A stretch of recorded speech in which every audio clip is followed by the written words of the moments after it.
Tonight, we are stepping into the fog of deep time, to an age before writing, before kingdoms, before even the concept of civilization. We'll explore the lives of our earliest ancestors, their struggles, their triumphs, and the great beasts like the mammoth that once walked beside them. So, before you get too comfortable, take a moment to like and subscribe, but only if you enjoy the type of content that merges myth and mystery. And hey, let us know from where you are watching and what time it is for you right now. Sometimes our stories are better than sleep, and other times they make you dream louder. It's time now to dim the lights, turn on a fan for some noise, and let's cover what we have for tonight together. The dawn of humanity. When we think about the very beginning of humanity, it is not a single moment, not a lightning bolt, where one species suddenly turned into another. Instead, it is a story of slow, gradual change, stretched across millions of years, written in bones, stone, and survival. Tonight, as you drift deeper into thought and rest, let us wander together through those earliest chapters of our existence, the dawn of humanity. Picture, if you will, a world 2.5 million years ago. The earth was both familiar and alien. Great open savannas spread across much of Africa, dotted with acacia trees and grasses swaying in the wind. Herds of antelope and zebra grazed, while predators, lions, leopards, and packs of wild dogs prowled the landscape. But this was also the age of creatures long gone, beings that would seem almost mythical to us today. Saber-toothed cats, with teeth like daggers, stalked the grasslands. Enormous prehistoric elephants, larger than the African elephants we know, trumpeted and shook the ground as they moved. This was a dangerous, untamed world, and in the midst of it walked small, upright primates, who were neither beasts nor yet truly human. They were the hominins, our ancestors and cousins, and among them, some began to change in ways that would set them apart forever. Imagine them moving cautiously through the tall grasses, their eyes sharper than most, scanning for danger, carrying in their hands not claws or fangs, but a chipped piece of stone, cracked from a riverbed rock. It may seem simple to us now, but this was the first tool. That stone could cut meat from bone, scrape hides, or crack open marrow, and in that act, using the mind to shape the world, humanity was being born. The dawn of humanity is not only about bones and artifacts, it is about the first flickers of intelligence, the first sparks of creativity, the first whispers of what we would one day become. Let us walk closer to these early beings to understand who they were, what they saw, and how they survived. The climate of that ancient Africa was unpredictable. Periods of wet seasons turned land into lush, green expanses, while dry spells left cracked earth and dwindling waterholes. To live here required flexibility, the ability to adapt to constant change, and adaptation, above all, is the story of humanity. Those who could shift their diets, who could travel further in search of food, who could invent small solutions to big problems. These were the ones who lived. One of the earliest known species in our lineage at this time was Australopithecus afarensis, best remembered from the famous fossil called Lucy. Though smaller in stature than us, standing barely over a meter tall. She carried the defining feature that would change everything: bipedalism, the ability to walk upright on two legs. To us it seems ordinary, but imagine how revolutionary it was then. Standing on 2 feet freed the hands, gave better vision across the grasses, and allowed for carrying food and infants. It also gave endurance. An upright walker could travel long distances under the sun, following herds or reaching new lands. But walking on 2 legs came with its dangers. These beings were not the strongest, nor the fastest, nor the fiercest. Predators could easily overpower them. What saved them was awareness, cooperation, and ingenuity. Early hominins likely moved in groups, keeping watch, warning each other of danger. Their very survival depended not just on muscle, but on the first foundations of social bonds. In the hands of these creatures, stones became sharper, bones became tools, and sticks became weapons. Think about that moment. A being without claws picks up a stick and sharpens it against a rock. Suddenly, a branch is no longer just a branch, it is a spear. That ability to look at the world and see not only what is, but what could be, is perhaps the very soul of humanity. Now, let us pause and imagine their daily life. The dawn breaks across the savannah, golden light spilling over the horizon. A small band of hominins emerges from their shelter, perhaps a cluster of trees or a shallow cave. They are hungry. The children cling to their mothers, wide-eyed, learning from every movement. The adults fan out, scanning for signs of food, roots that can be dug from the soil, fruit hanging from branches, or perhaps the leftovers of a predator's kill. Opportunistic is the best word to describe them.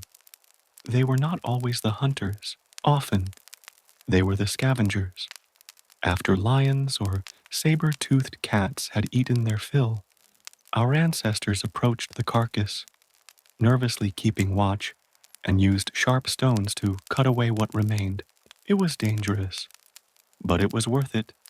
Meat provided dense calories, fat, and nutrients that plants alone could not. Over generations, this diet may have fueled the growth of larger brains, step by step, bringing us closer to who we are now. As they gathered and scavenged, danger was everywhere. Imagine the sudden shriek of a hawk overhead, or the rustling of tall grass, signaling a lurking predator. These moments sharpened the senses, forged the need for vigilance. Survival was not guaranteed, but those who adapted, those who learned, passed on their skills to the next generation. This early period also shows us the roots of something deeply human: sharing. Meat and food, hard-won and risky to obtain, was not simply consumed alone. It was likely shared within the group. Sharing food created trust, created bonds, and bonds created a society, however small. Around a fire much later, this sharing would evolve into ritual, into story, into family as we know it. But even at the dawn, the instinct to share, rather than hoard, gave our species an edge.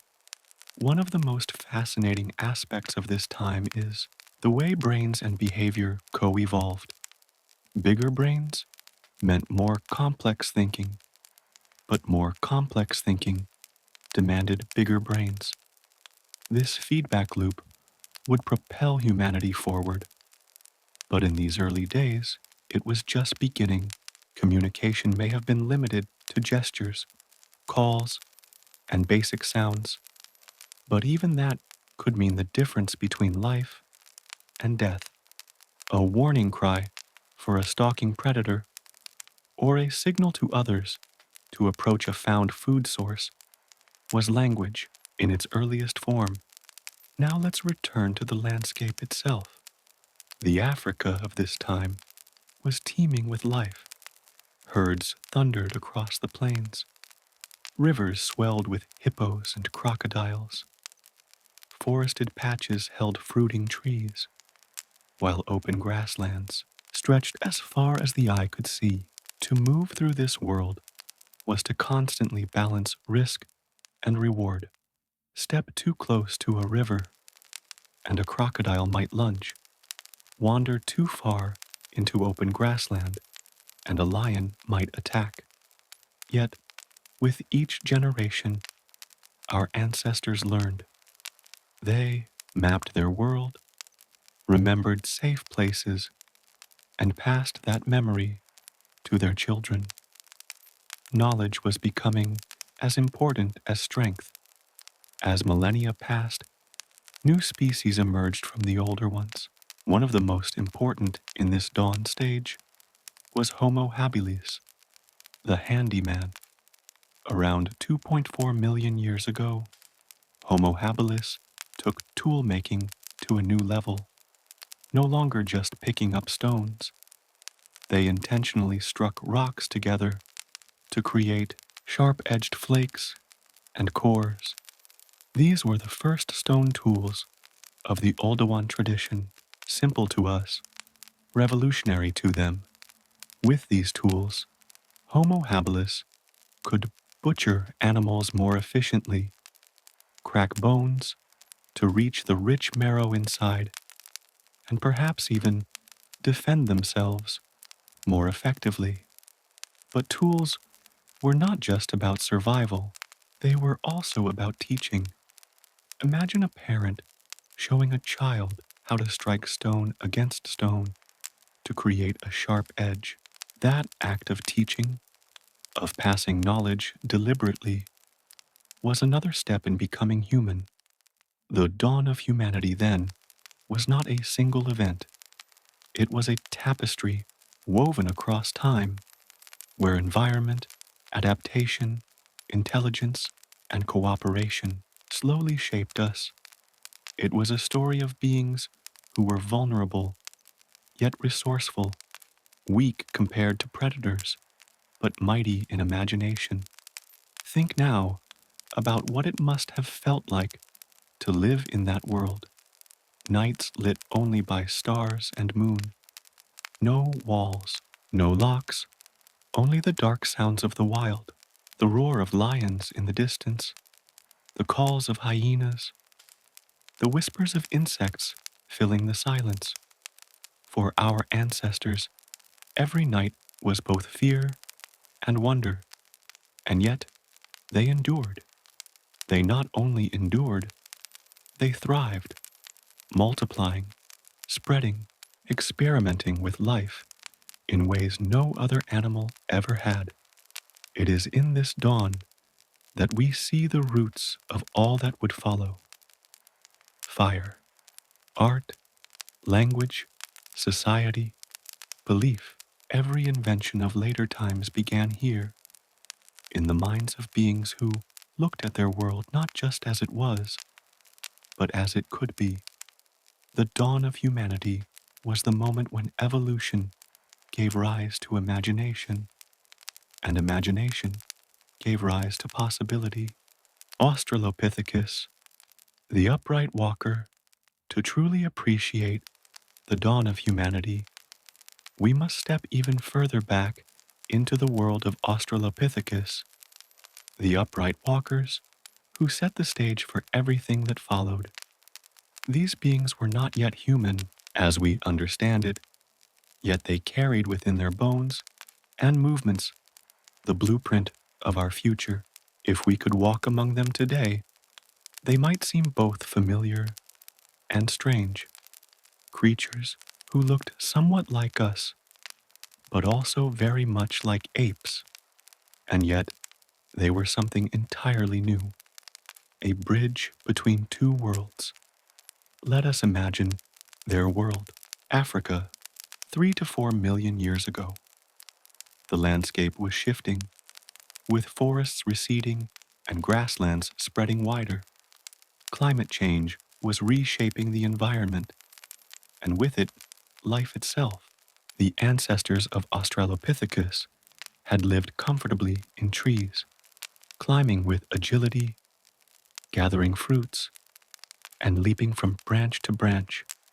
But now, with fewer forests and more open savannas, the ground called to them. To survive, they had to descend, to adapt to a life more exposed, more dangerous, but full of new opportunities. It was here that one of the most important adaptations in evolutionary history took hold: bipedalism, the ability to walk on two legs. This single trait transformed everything. To us, walking upright feels natural, but to our ancestors, it was revolutionary. Think about it. Standing tall meant they could see over tall grasses, spotting predators or prey before it was too late. Walking on two legs freed their hands, allowing them to carry food, tools, or infants. And though slower than a sprinting predator, bipedalism gave them endurance. They could travel long distances in the hot sun, moving steadily where four-legged animals would falter. This endurance running would one day allow humans to chase down prey, not through speed, but through persistence. The fossil record gives us glimpses into these creatures.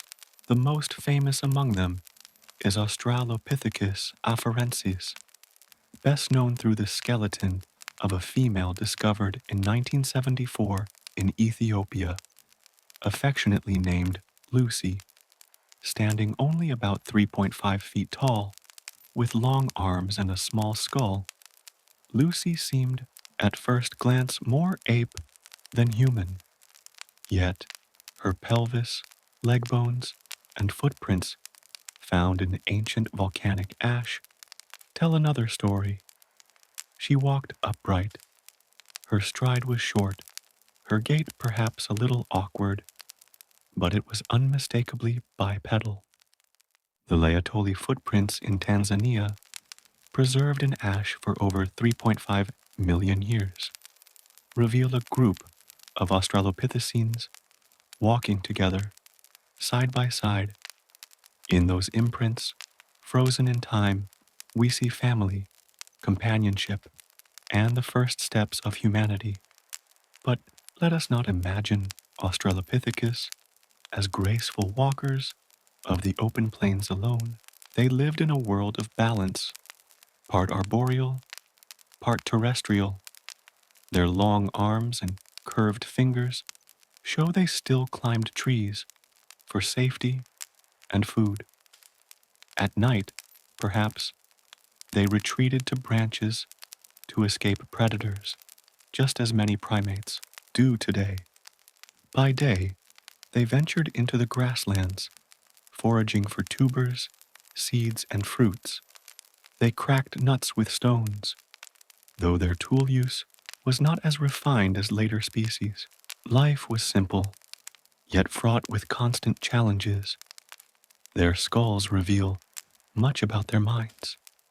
With a brain size of about 400 to 500 cubic centimeters, Australopithecus had a brain not much larger than that of a chimpanzee. Yet within that brain, something was stirring: coordination, problem solving, memory. All were becoming more complex. Though they may not have spoken as we do, they likely communicated through calls, gestures, and facial expressions. Social bonds mattered deeply, for alone they would not have survived. In small groups, they moved across the land, each member playing a role in the collective effort to endure. Picture an ordinary day for them. The sun rises, casting long shadows across the savanna. A group of Australopithecines stirs from their resting place in the trees. Mothers cradle infants, juveniles cling to branches, eager to explore. The adults descend, scanning the horizon for signs of danger. They move carefully, not with the confidence of predators, but with the caution of prey who must always be alert. They dig with sticks for roots rich in nutrients. They gather berries and pluck leaves. Occasionally, they stumble upon the remains of an animal left behind by larger predators. With curiosity, they approach, sniffing, perhaps tearing at scraps of flesh with their teeth. Their diet was varied and opportunistic. Survival meant eating whatever could be found, from plants to insects, and sometimes scavenged meat, but always danger was near. Imagine the sudden growl of a leopard from the underbrush. Panic surges through the group. Some scramble up trees, others cluster together, waving sticks and making loud cries to scare the predator away. The young are protected in the center, clutched tightly by mothers. In these moments of fear, instinct and cooperation kept them alive, and over generations, such moments carved resilience into their being. Australopithecus also teaches us about the roots of social life.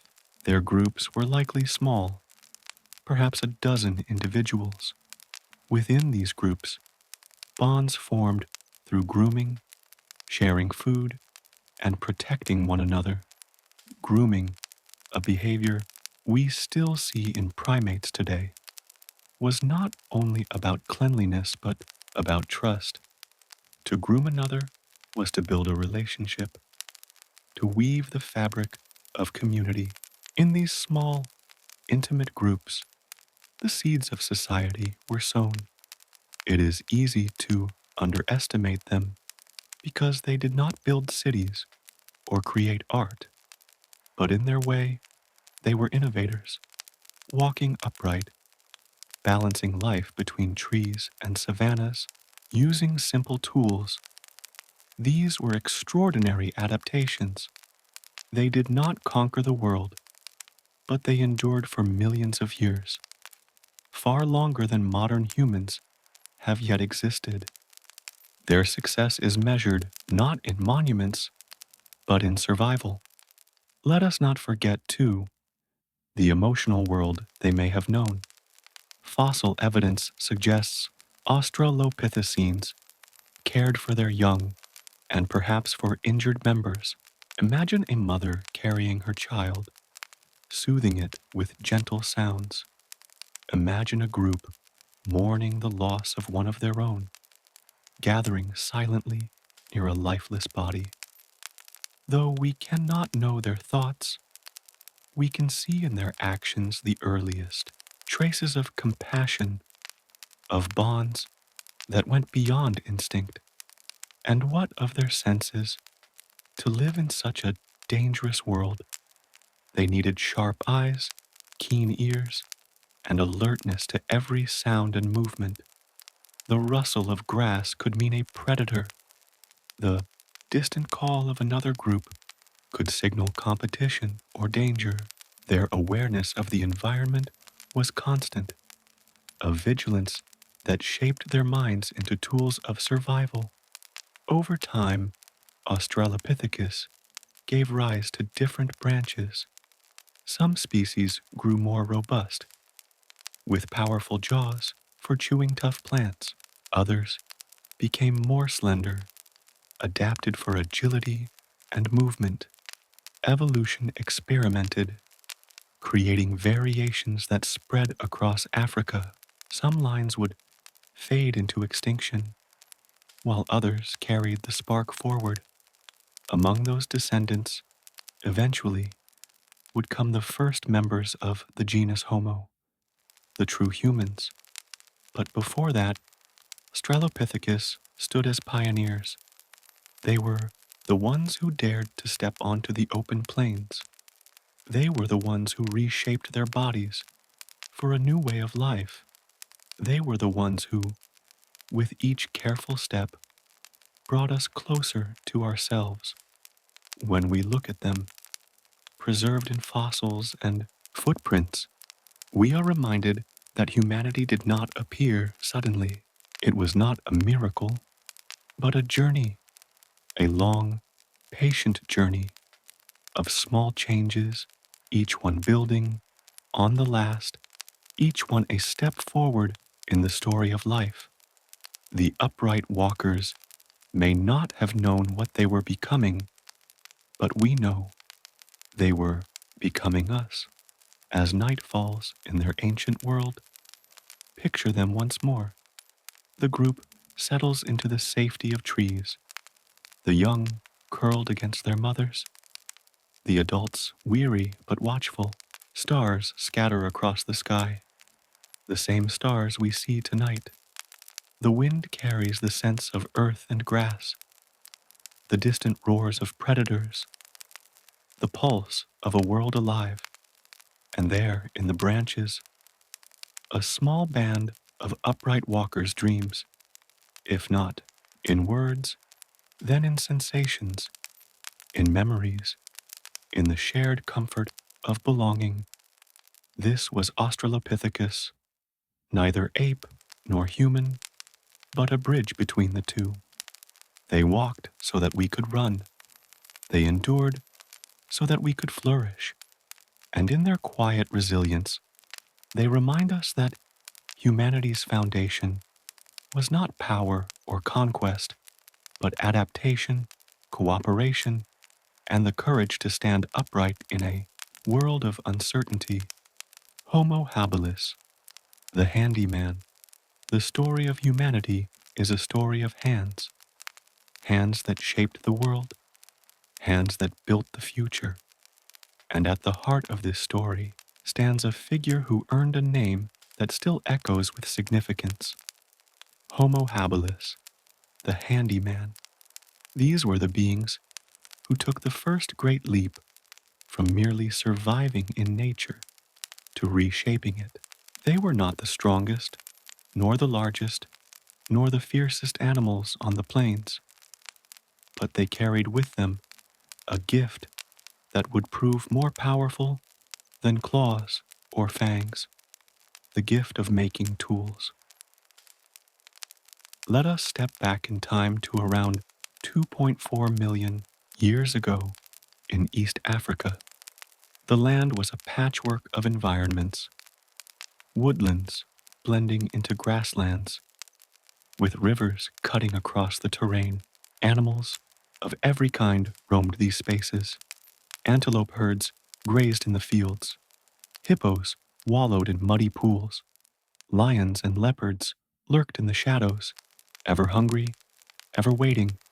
This was not a world made for the faint of heart. Survival demanded innovation, and Homo habilis answered the call. The fossils of these beings show us creatures caught between two worlds, part Australopithecus, part something new, standing just over a meter tall. With long arms and a relatively small frame, they still carried traits of their tree-dwelling ancestors, but their skulls told another story. Their brains were larger, about 600 to 700 cubic centimeters, nearly double that of a chimpanzee, and inside those brains, something was stirring. Curiosity, creativity, and foresight. It was in their hands that this mental leap became most visible. Imagine an early Homo habilis standing by a riverbed, holding a rough stone. With deliberate strikes, they chip away at it, flaking off sharp edges. What was once just a rock becomes a tool capable of cutting, scraping, and breaking. These tools, part of what archaeologists call the Oldowan tradition, are the oldest known deliberately shaped stone tools. They may look crude to us today, simple flakes and cores, But they were revolutionary. With these tools, Homo habilis could butcher animals more efficiently than ever before. Imagine a carcass left behind by a lion, its ribs picked clean, but the tough hide and bones still intact. A Homo habilis approaches cautiously, watching the horizon for danger. In their hand is a sharp flake of stone. With it, they slice through the skin, reaching the meat that no predator could take. They crack open bones, scooping out the rich marrow inside. This food, dense in calories and nutrients, fueled their growing brains. Over time, such nourishment would help spark the growth of intelligence itself. But tools were not only about food, they were about foresight. To make a tool required imagination, the ability to see in a rock not just what it was, but what it could be. It required planning, patience, and memory. Each strike of stone against stone carried the weight of knowledge, knowledge that could be passed from one individual to another, from one generation to the next. Picture a small group of Homo habilis gathered near a fire, perhaps not yet fire they had mastered, but fire they borrowed from nature. An elder shows a young one how to strike stones together, demonstrating the angle, the force, the result. The child watches, mimics, learns. This act of teaching is more than survival, it is culture. With tools came not just practicality, but tradition, skill, and a legacy that would ripple through millions of years. Their lives, however, were far from easy. Homo habilis lived in a world where predators ruled. Leopards, saber-toothed cats, and hyenas were constant threats. Fossil evidence even shows marks on Homo habilis bones that suggest they were prey as often as predator. They were small, vulnerable, and armed with little more than sticks, stones, and cleverness. Yet they endured. How? Through cooperation. We must imagine them not as lone wanderers, but as members of tight-knit groups, perhaps a dozen individuals, moving together, foraging and watching out for one another. When danger approached, they used loud calls. Sticks waved in unison, and sharp stones brandished in defiance. Alone, they were weak. Together, they became formidable. The bonds of family and group were not luxuries, but necessities. And from those necessities grew the first seeds of society. Diet played a critical role in their lives. Unlike many animals that specialize in one type of food, Homo habilis was an opportunist. They ate fruits, roots, nuts, seeds, and insects. They scavenged meat whenever they could. With tools, their access to food broadened dramatically. No longer limited to what their teeth could tear, they became versatile consumers of the land. This flexibility was another key to their survival, a trait that would carry forward into all future humans. But tools were not their only gift. Their larger brains also meant greater memory, better problem solving, and perhaps even the beginnings of communication, more complex than before. While we cannot know exactly what they said or how they spoke, it is likely that Homo habilis had a range of sounds, gestures, and expressions that conveyed meaning, a warning call for predators, a gesture toward food, a comforting sound to a frightened child. These were the foundations of language, the scaffolding upon which future speech would be built. Imagine the rhythm of their days. Morning light breaking across the savannah. A group emerges from their shelter, a rocky overhang, perhaps, or a cluster of trees. The adults scan the land for danger, while children cling close. Together, they move toward water, cautious of crocodiles lurking near the banks. They gather plants, dig for tubers with sharpened sticks, and, when lucky, scavenge from the kills of larger predators. Every action is careful, deliberate, born of experience and instinct. And when night comes, they gather close, perhaps in trees for safety or near smoldering embers of a fire taken from lightning strike. In the darkness, they listen to the roars and howls of predators, the calls of unseen animals in the night. In these moments, togetherness was everything. A lone Homo habilis would not last long, but in groups they survived, thrived, and multiplied. It is worth pausing to think about what tools meant for their future. Once the first stone was shaped, there was no turning back. Humanity had entered a new path, one of innovation. Every tool was a step forward, every idea built upon the last. The ability to create and to teach that creation meant that knowledge no longer died with the individual. It lived on in the hands and minds of the next generation. This is the essence of culture, and Homo habilis was the first to hold it. Fossil sites where their tools have been found tell us more. At Olduvai Gorge in Tanzania, archaeologists discovered layers of tools and bones, evidence of repeated visits by groups over time. Imagine the scene, a favored spot near water where animals often came to drink. Here, Homo habilis returned again and again, waiting for opportunity, crafting tools, and butchering meat.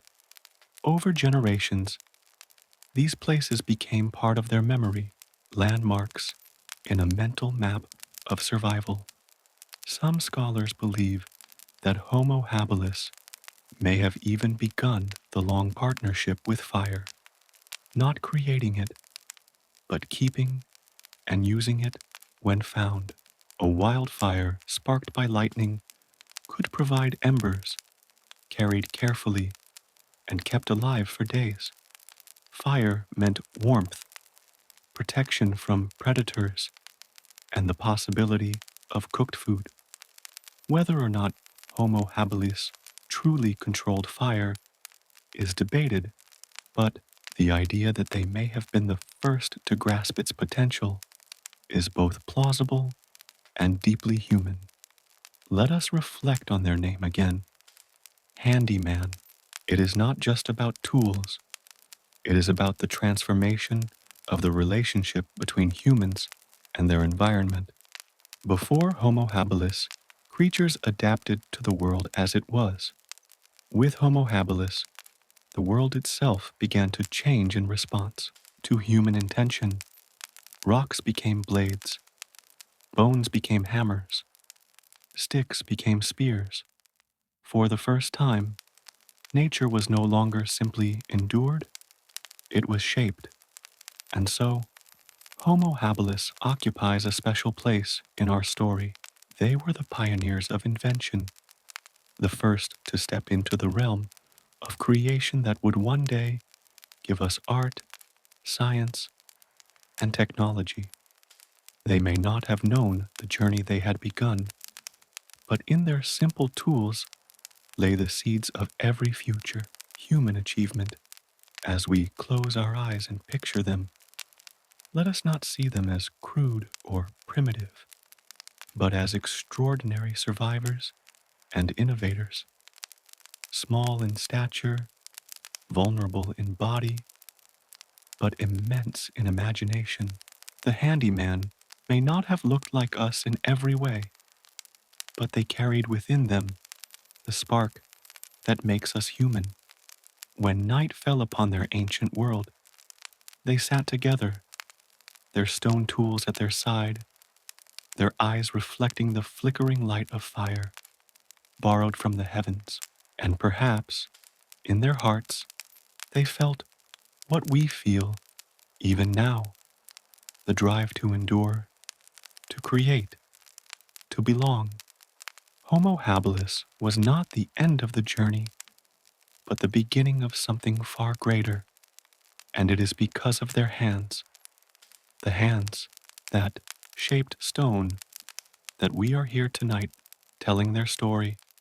Fire, the element of transformation. There is one element that defines humanity more than any other. It is fire. It is not strength, nor speed, nor even intelligence alone that set us apart from the animal kingdom. It was our ability to harness fire, the most dangerous, most powerful, most transformative force in nature. To understand how fire entered the story of human prehistory is to understand how we crossed the threshold from mere survival into mastery. Fire warmed our bodies, lit the darkness, cooked our food, forged our tools, and gathered us together. Fire was destruction, and yet it was also creation. For early humans, fire was both a gift and a mystery. Let us step into their world more than 1,000,000 years ago, long before written words and recorded stories, when Homo erectus first began to spread across the vast landscapes of Africa and beyond.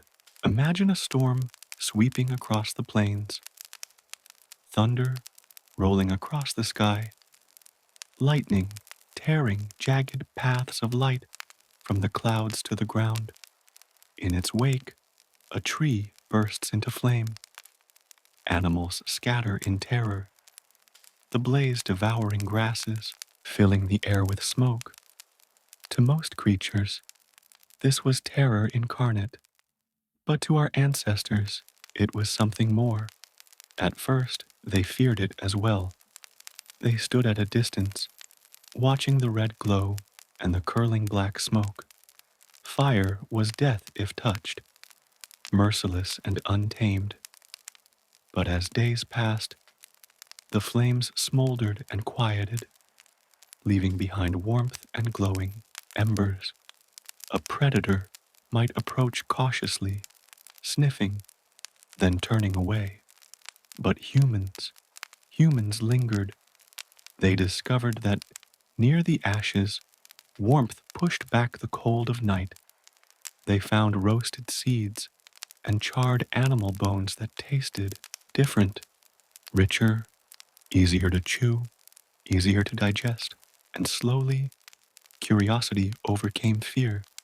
Fire became something to watch, then something to approach, and eventually something to take.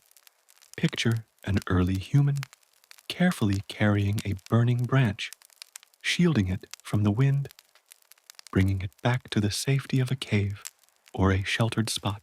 They feed it with dry grass and twigs, learning to keep it alive through patience and attention. For perhaps the first time, humans had not only taken from nature, but preserved it, tended it. Fire was no longer just a wild force. It was becoming a companion. The timeline of fire's mastery is debated. Some evidence suggests Homo erectus used fire nearly 1,000,000 years ago, while other traces hint at even earlier sparks of control. Ash deposits found in caves, charred bones, and heated stone tools whisper of its presence in the daily lives of our ancestors. Whether borrowed from lightning, volcanic eruptions, or even spontaneous combustion of dry grass, fire was kept alive nurtured, and eventually, one day perhaps, created. The impact was profound. Imagine the difference between eating raw food and eating cooked food. Raw meat is tough, fibrous, and often dangerous, full of bacteria and parasites. Cooked meat is tender, safer, and far more nourishing. Cooking unlocked calories, gave more energy, and supported the growth of larger brains. Starches, softened by fire, became easier to chew and digest. Even plants that were once toxic could be transformed by heat. With fire, the menu of survival expanded. What was once inedible became edible, and what was once difficult to chew became easy. But fire was not only about food, it was also about protection. The night, once the most dangerous time for early humans, was transformed. Around a fire, predators hesitated to approach. The glow kept the darkness at bay. For the first time, the long shadows of night could be pushed back, replaced by warmth and safety. Humans could sit awake longer, their days extended into the dark, and in those hours, they talked, bonded, and imagined. The fire became a circle of community where stories began to be told. Think of it. Before fire, when the sun went down, humanity retreated into silence, hidden and afraid. With fire, the night became alive with voices, laughter, and the flickering dance of light on cave walls. It is no coincidence that the earliest forms of art, paintings, carvings, symbols, are often found deep within caves. By torchlight, the imagination of humanity expanded. The fire gave us not only warmth, but inspiration. In practical terms, fire shaped tools as well. Stones heated in fire could be fractured more easily, producing sharper blades. Wooden spears, hardened in flames, became stronger and more durable. Fire became an invisible partner in innovation, a force that turned raw material into instruments of survival. Yet fire also carried danger. To keep it required vigilance. An ember left unattended could die, plunging a group back into darkness. A fire left uncontrolled could spread and destroy. There must have been moments of panic when a group's carefully nurtured flames were extinguished by rain or wind, leaving them helpless until another lightning strike gifted them new fire. The relationship was delicate, requiring both respect and persistence. Over generations, the ability to make fire from scratch would emerge. Friction from rubbing sticks, sparks from striking stones. Methods that seem simple to us today but were nothing short of miraculous then. Imagine the awe of watching sparks turn into smoke, smoke turn into flame. It must have felt like creating life itself, pulling light and heat out of cold stone and wood.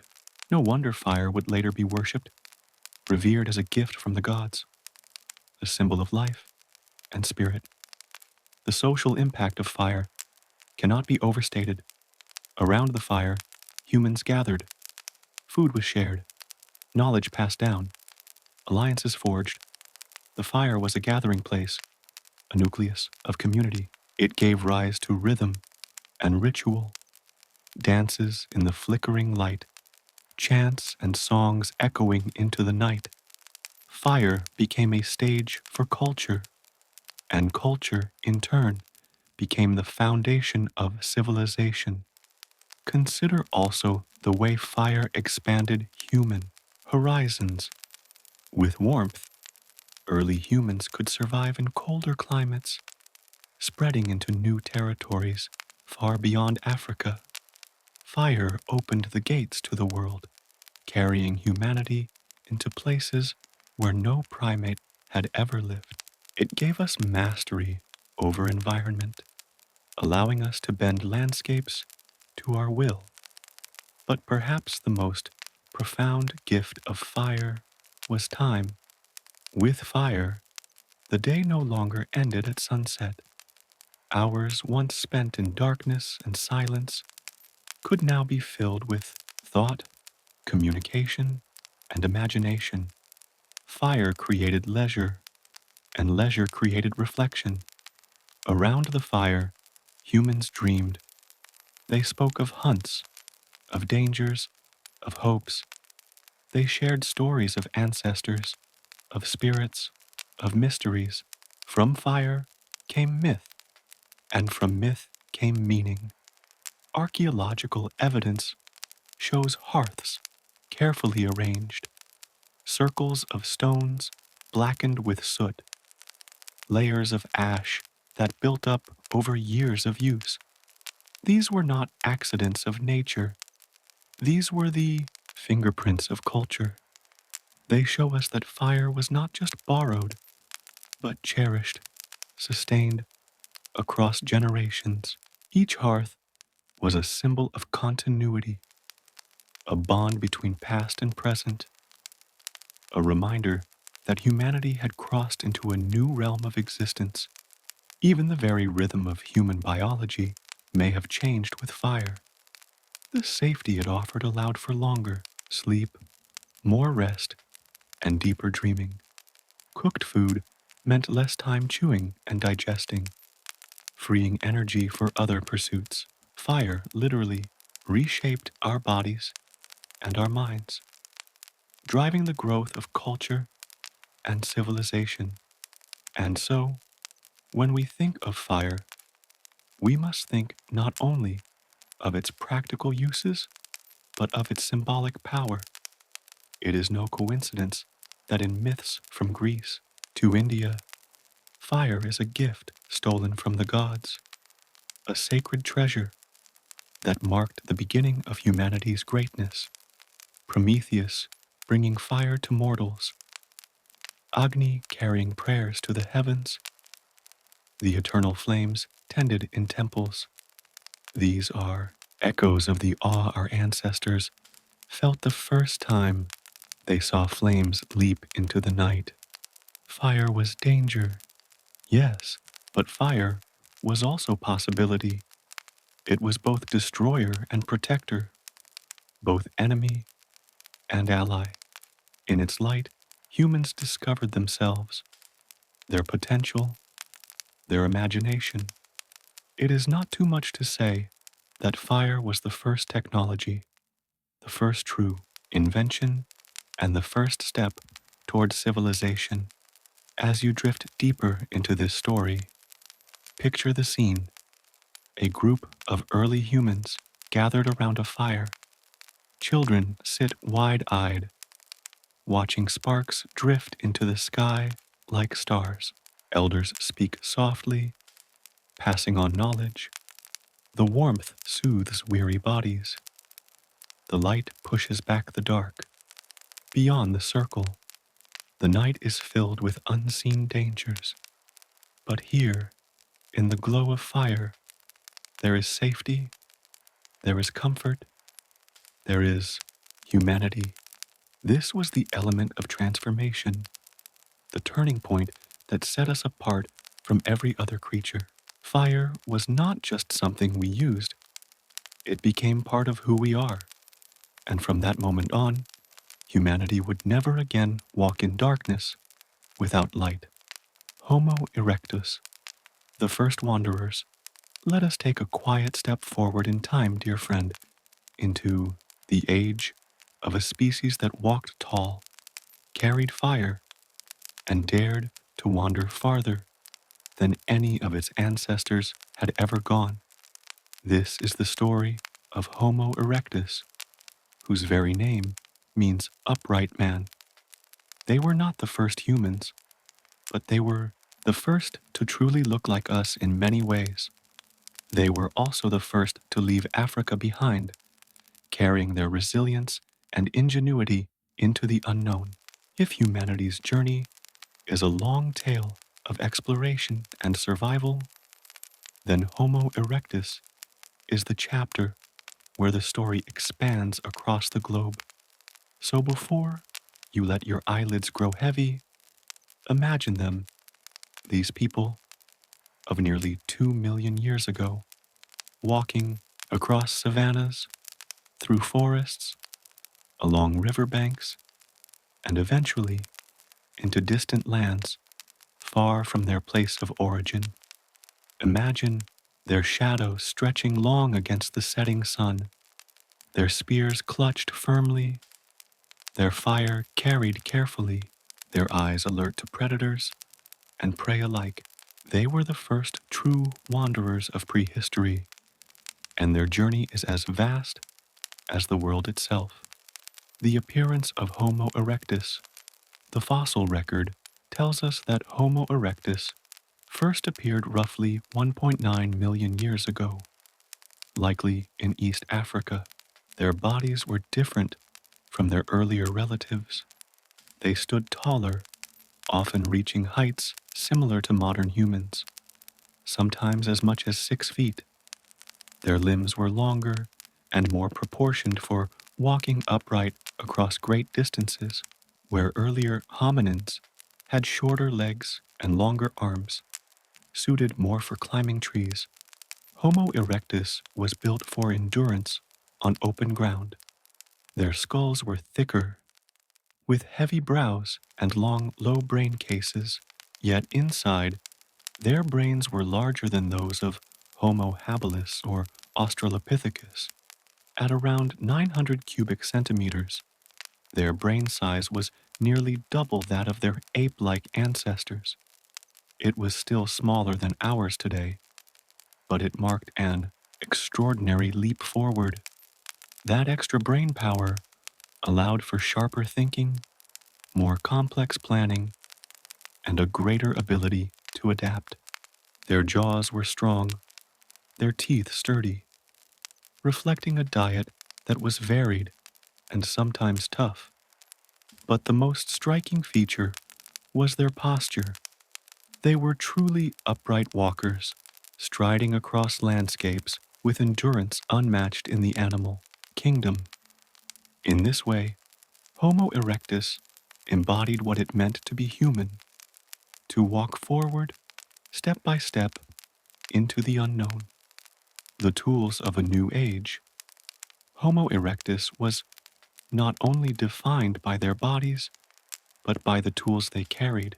The earlier species, Homo habilis, had already begun to chip stones into simple cutting edges, but Homo erectus refined this practice, giving rise to what archaeologists call the Acheulean tool tradition.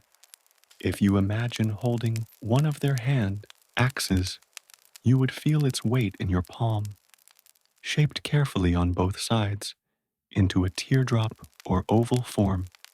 These tools were sharp, symmetrical, and versatile. They were not crude accidents of stone, but deliberate creations, evidence of foresight and skill. With them, Homo erectus could butcher animals, scrape hides, cut wood, and dig for tubers. These hand axes lasted as a technological tradition for over 1 million years, a testament to their effectiveness. Think of that longevity. While modern humans replace their gadgets and tools every few years, Homo erectus carried the same designs across millennia. Their focus was not on novelty, but on reliability. They had discovered what worked, and they passed that knowledge forward, generation after generation, until the very shape of the Acheulean hand axe became a symbol of early humanity's persistence. Fire as a companion. We must remember also that Homo erectus was among the first to harness fire, Perhaps they did not always know how to create it from scratch, but they surely knew how to preserve it, how to feed it, how to carry embers from one camp to the next. Fire gave them roasted meat, warmth in the cold, and safety in the night. Imagine them sitting around their fires in small groups, children clustered near their mothers, hunters sharing the day's success, elders pointing toward the stars. The fire flickers across their faces, casting shadows on the walls of caves. In that glow, bonds are strengthened, lessons taught, and stories whispered. This is not just survival, it is the birth of culture. The wanderers leave Africa. Perhaps the most remarkable aspect of Homo erectus was their boldness to leave their homeland. Fossil evidence shows that by 1.8 million years ago, they had already traveled far from Africa, settling in places as distant as Georgia, in Eurasia, Indonesia, in Southeast Asia, and China in the Far East. To leave Africa was no small feat. It required crossing rivers, braving deserts, and facing climates unlike anything they had known. Yet their endurance and adaptability made it possible. They followed rivers and coastlines, tracked herds of animals, and slowly expanded their range. In Georgia, at a site called Dmanisi, fossils reveal the earliest Homo erectus outside Africa, dating back nearly 1.8 million years. These bones tell us of a community that cared for one another. One skull belonged to an individual who had lost all but one tooth, yet lived on, evidence that others must have helped feed and care for them. This was not a species of cold survival alone. They were beginning to show compassion. In Indonesia, Homo erectus thrived on the island of Java, where fossils have been found in abundance. These Java men, as they were once called, endured for nearly a million years, long after other populations had faded. In China, the famous remains of Peking man reveal hearths, tools, and bones, painting a picture of a species firmly rooted in their environment. Endurance hunters, how did they survive so well? One of the secrets may lie in their ability as endurance hunters. Unlike predators that relied on speed for a quick kill, Homo erectus relied on stamina. With their long legs, efficient strides, and ability to sweat to cool their bodies, they could chase animals for hours, even days, until the prey collapsed from exhaustion. This technique, known as persistence hunting, made them formidable hunters in a way no other species could match. Imagine a group of Homo erectus tracking an antelope under the hot sun. They jog steadily, not too fast, just enough to keep the animal in sight. Each time the antelope stops to rest, they close the distance. Hours pass. The sun burns overhead, but the humans do not falter. Their prey, unable to cool itself as effectively, weakens. Eventually, it collapses, and the hunters move in. The kill is not the result of brute strength, but of patience, teamwork, and endurance. Social bonds and early culture. Homo erectus lived in groups, perhaps families or small bands, working together for survival. They shared food, cared for the sick, and raised their young cooperatively. Such bonds were essential, for life was harsh and unpredictable. Yet within those bonds, something remarkable grew. The evidence from sites like Dmanisi suggests compassion and care, a willingness to look after those who could not fend for themselves. The use of fire suggests gathering, communication, and the beginnings of storytelling. The creation of tools suggests teaching, memory, and tradition. All of these are the seeds of culture, planted long before the rise of Homo sapiens. The long reign of Homo erectus few species have endured as long as Homo erectus. From their appearance around 1.9 million years ago to their disappearance as recently as 100,000 years ago in parts of Asia, they survived for nearly 2 million years. To put this in perspective, our own species, Homo sapiens, has existed for only about 300,000 years. Homo erectus lived 6 times as long as we have so far. Their reign was not marked by sudden change or rapid innovation, but by stability and resilience. They found what worked: tools, fire, endurance, and they carried it across continents and through ages. They were survivors in the truest sense, adapting to environments from African savannas to Asian forests, from tropical islands to temperate plains, a lasting legacy. When we think of Homo erectus, we must not see them as a distant, primitive species unrelated to us. They were our ancestors, our kin, and they left their mark upon us. Their upright stride became our stride. Their endurance became our endurance. Their use of tools and fire laid the foundation for everything that followed. Even their wandering spirit lives on in us. The urge to explore, to leave home and seek new lands, is something we inherited. From the first steps out of Africa, to the voyages across oceans, to rockets that now pierce the atmosphere, this restless curiosity, this desire to see what lies beyond, is the echo of Homo erectus in our blood. And yet, as with all species, their time eventually ended. Exactly why Homo erectus disappeared is not fully known. Perhaps they were outcompeted by newer human species like Homo heidelbergensis or Homo sapiens. Perhaps changes in climate and environment proved too great, or perhaps their stable way of life, so effective for so long, left them unprepared for sudden shifts. But even in their fading, their story did not end. They lived on through us, their descendants, who carried forward their fire, their tools, their endurance, and their wandering hearts. The Neanderthal first appeared around 400,000 years ago, likely descending from Homo heidelbergensis, another ancient human species.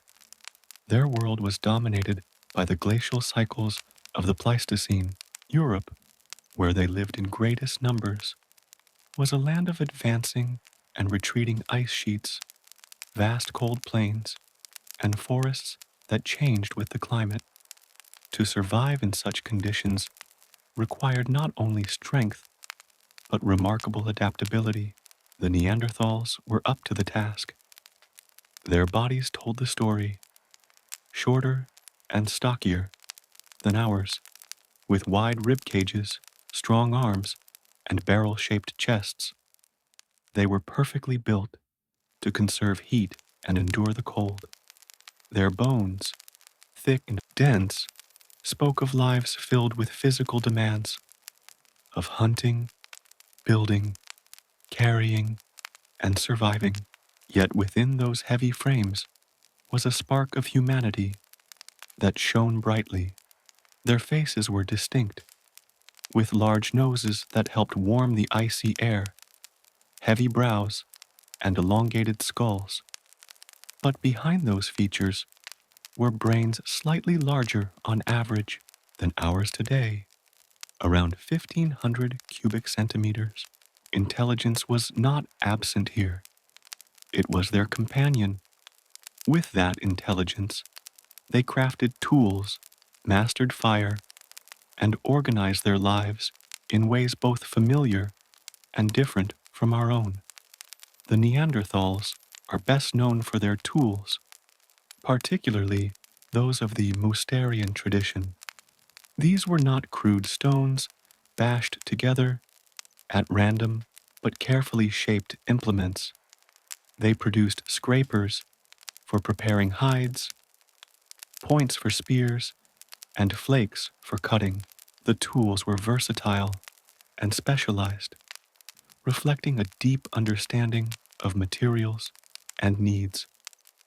Imagine one of them seated in a cave, striking flint against stone, each movement deliberate, each strike ringing in the air until a sharp edge was born. That tool would then be carried into the hunt, into the daily struggle, becoming an extension of the hand and the mind. Hunting was at the center of Neanderthal life. Unlike Homo erectus, who had pioneered endurance hunting in warmer climates, Neanderthals lived in regions where stalking and strategy were crucial. Evidence shows they hunted large game, bison, mammoths, rhinoceroses, and reindeer. This was no small feat.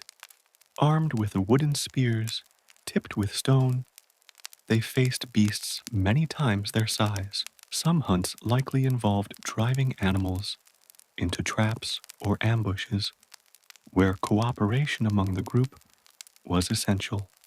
Injuries found in Neanderthal fossils suggest the risks were high, their skeletons showing fractures similar to those of modern rodeo riders. Yet they persisted, generation after generation, providing for their families with courage and determination. Food was not limited to meat. Evidence of plant remains on Neanderthal teeth tells us they also consumed nuts, berries, tubers, and grasses. They knew their environment intimately, gathering what the land could offer. In some sites, traces of cooking have been found, suggesting that they used fire to make plants and meat more digestible. Fire was central to their lives, just as it had been for Homo erectus. It warmed their shelters, warded off predators, and gave light in the long winter nights. Imagine the comfort of that glow against the howling wind outside, a circle of warmth in a cold, unforgiving world. But the story of Neanderthals goes beyond mere survival. There are traces of tenderness, of culture, and of spirit. At Shanidar Cave in Iraq, archaeologists found the remains of a Neanderthal who had lived for many years despite severe injuries, a withered arm, blindness in one eye, and limited mobility. This individual had been cared for by others, fed and protected long after he could no longer contribute to the hunt. This is evidence of compassion, of bonds that went deeper than necessity. In the same cave, another individual was found buried with pollen from flowers, sparking debates about whether this represented symbolic behavior or ritual. Whether or not they placed flowers intentionally, the idea lingers. Perhaps Neanderthals mourned. Perhaps they marked the passing of life with gestures of meaning. More evidence suggests they used pigments, possibly for body painting or decoration, and crafted ornaments from shells and bones. In caves in Spain, red ochre markings have been attributed to Neanderthals, pushing back the timeline of symbolic expression. These signs tell us that Neanderthals were not mere brutes, but thinkers, Creators, perhaps even dreamers, they looked at the world and gave it meaning, just as we do. Their shelters varied with environment. Some lived in caves, natural refuges against the cold. Others built structures of wood, stone, or mammoth bones, covered with hides for insulation. These were places of gathering, where families huddled together, sharing warmth and stories. The rhythm of life was marked by the seasons, by migrations of herds, by the cycles of ice and thaw. Through it all, the Neanderthals endured. For hundreds of thousands of years, they were the masters of their lands. When our own species, Homo sapiens, began to leave Africa and enter Europe around 45,000 years ago, the Neanderthals were already there, seasoned by countless generations. For a time, the two species coexisted, even intermingled. Genetic evidence today shows that all non-African humans carry traces of Neanderthal DNA, up to 2% of our genome. This means they are not merely cousins who vanished. They are part of us, their legacy living in our blood, influencing our health, our traits, perhaps even aspects of our minds. Yet despite their endurance, the Neanderthals eventually disappeared around 30 to 40,000 years ago. Why remains a question of much debate. Some suggest climate shifts strained their food sources. Others propose that competition with Homo sapiens, who brought new tools and strategies, tipped the balance. Disease may have played a role, or small population sizes made them vulnerable. Perhaps it was not one factor, but many, converging until their numbers dwindled. Their end was not sudden, but gradual, a fading over thousands of years until the last group disappeared into silence. But even in their disappearance, the Neanderthals remain with us. Their DNA lingers, their tools are preserved in stone, their hearths in ash, their bones in caves. They challenge us to rethink what it means to be human. They were not failures or dead ends, but a successful species that thrived for far longer than we have so far. For over 300,000 years, they walked the earth, adapted to climates we would struggle to endure, and cared for one another with humanity that cannot be denied. Picture them now, dear friend, not as caricatures, but as people. Imagine a winter evening in Ice Age Europe. Snow blankets the ground outside a cave. Inside, a fire burns. A group of Neanderthals sits close together, the warmth reflecting in their eyes. A mother holds her child close, feeding them small pieces of roasted meat. A hunter rests, nursing a wound, but comforted by the presence of family. An elder points to the flicker of light against the stone, perhaps telling a story, perhaps sharing wisdom. Their voices rise and fall, a murmur of connection against the silence of the cold world. Outside, these were lives lived fully, with struggle, yes, but also with tenderness and meaning. As you rest tonight, let the story of the Neanderthal settle in your mind. They were not so different from us. They laughed, they suffered, they loved, they dreamed. They shaped the world in their time, and through us, they live on.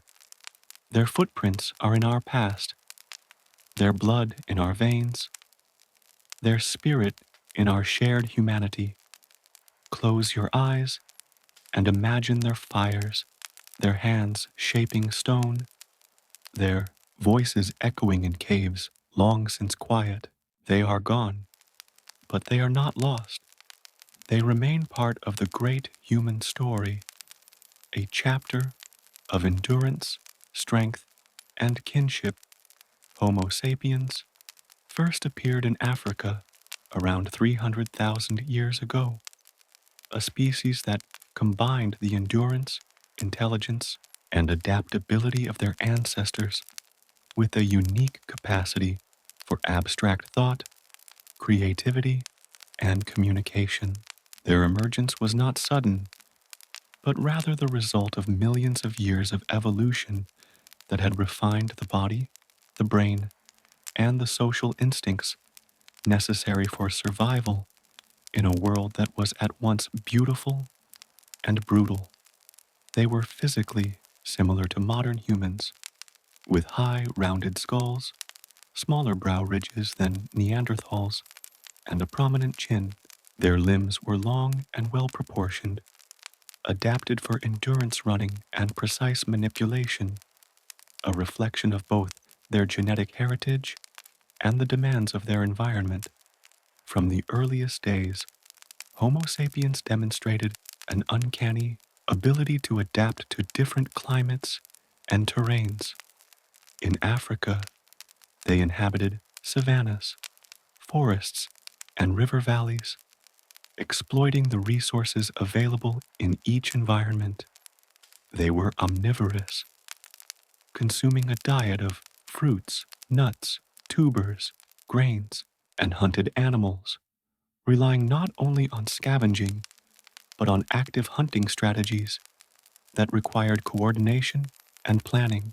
Evidence shows they used composite tools, combining stone points with wooden shafts to create spears, and later bows and arrows, increasing their effectiveness as hunters.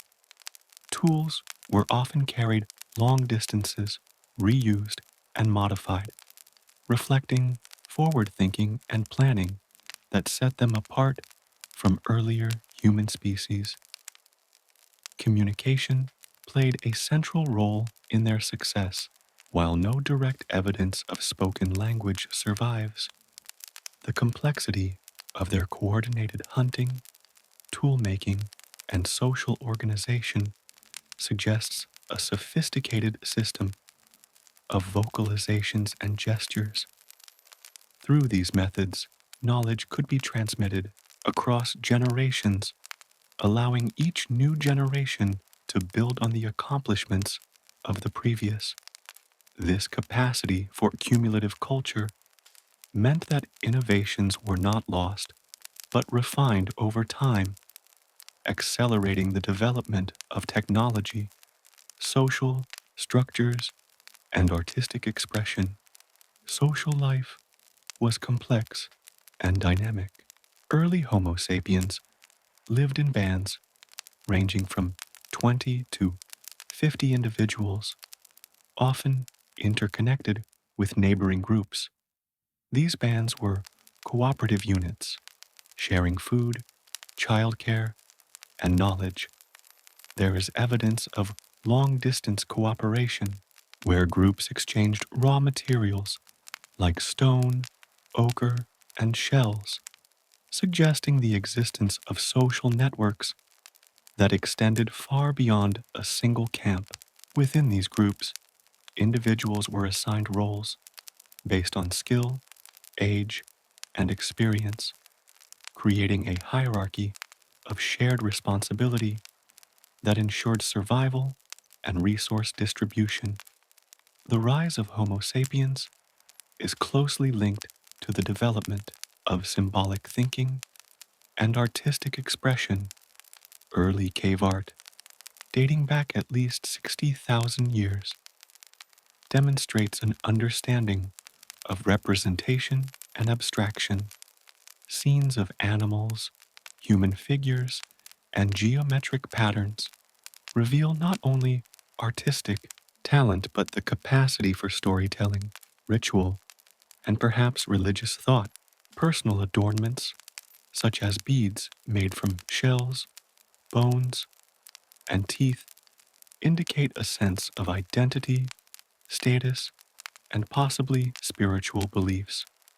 These creative endeavors illustrate a mind capable of seeing the world not only as it is, but as it could be imagined. Fire continued to play a central role in Homo sapiens' lives. They used it for warmth, protection, cooking, and social gathering. The mastery of fire allowed them to expand into colder climates and to manipulate materials in ways that were impossible for earlier species. It enabled nighttime activities, fostering communication, teaching, and planning under the safety and light of controlled flames. Fire also facilitated new food practices, increasing caloric intake and contributing to the growth of the brain, reinforcing the cycle of intelligence, innovation, and survival. Homo sapiens' cognitive and social abilities led to remarkable technological advances. They developed a variety of tools, including finely crafted blades, needles for sewing, and fishing implements. These tools not only improved survival but also allowed the creation of clothing and shelters, enabling them to inhabit diverse climates from deserts to tundra. Shelters were temporary or semi-permanent structures constructed with wood, bone, hide, and later stone, reflecting careful planning and foresight. Sites such as those in South Africa, Israel, and Europe show evidence of early dwellings, hearths, and organized living spaces, demonstrating that Homo sapiens were able to shape their environment to meet their needs rather than passively adapting to it. Hunting strategies evolved to incorporate both intelligence and cooperation, unlike the endurance-based hunting of Homo erectus or the close-range tactics of Neanderthals. Homo sapiens developed coordinated group strategies that involved ambushes, drives, and the use of projectiles. They likely worked together to herd animals into traps or kill zones, demonstrating complex planning, leadership, and communication.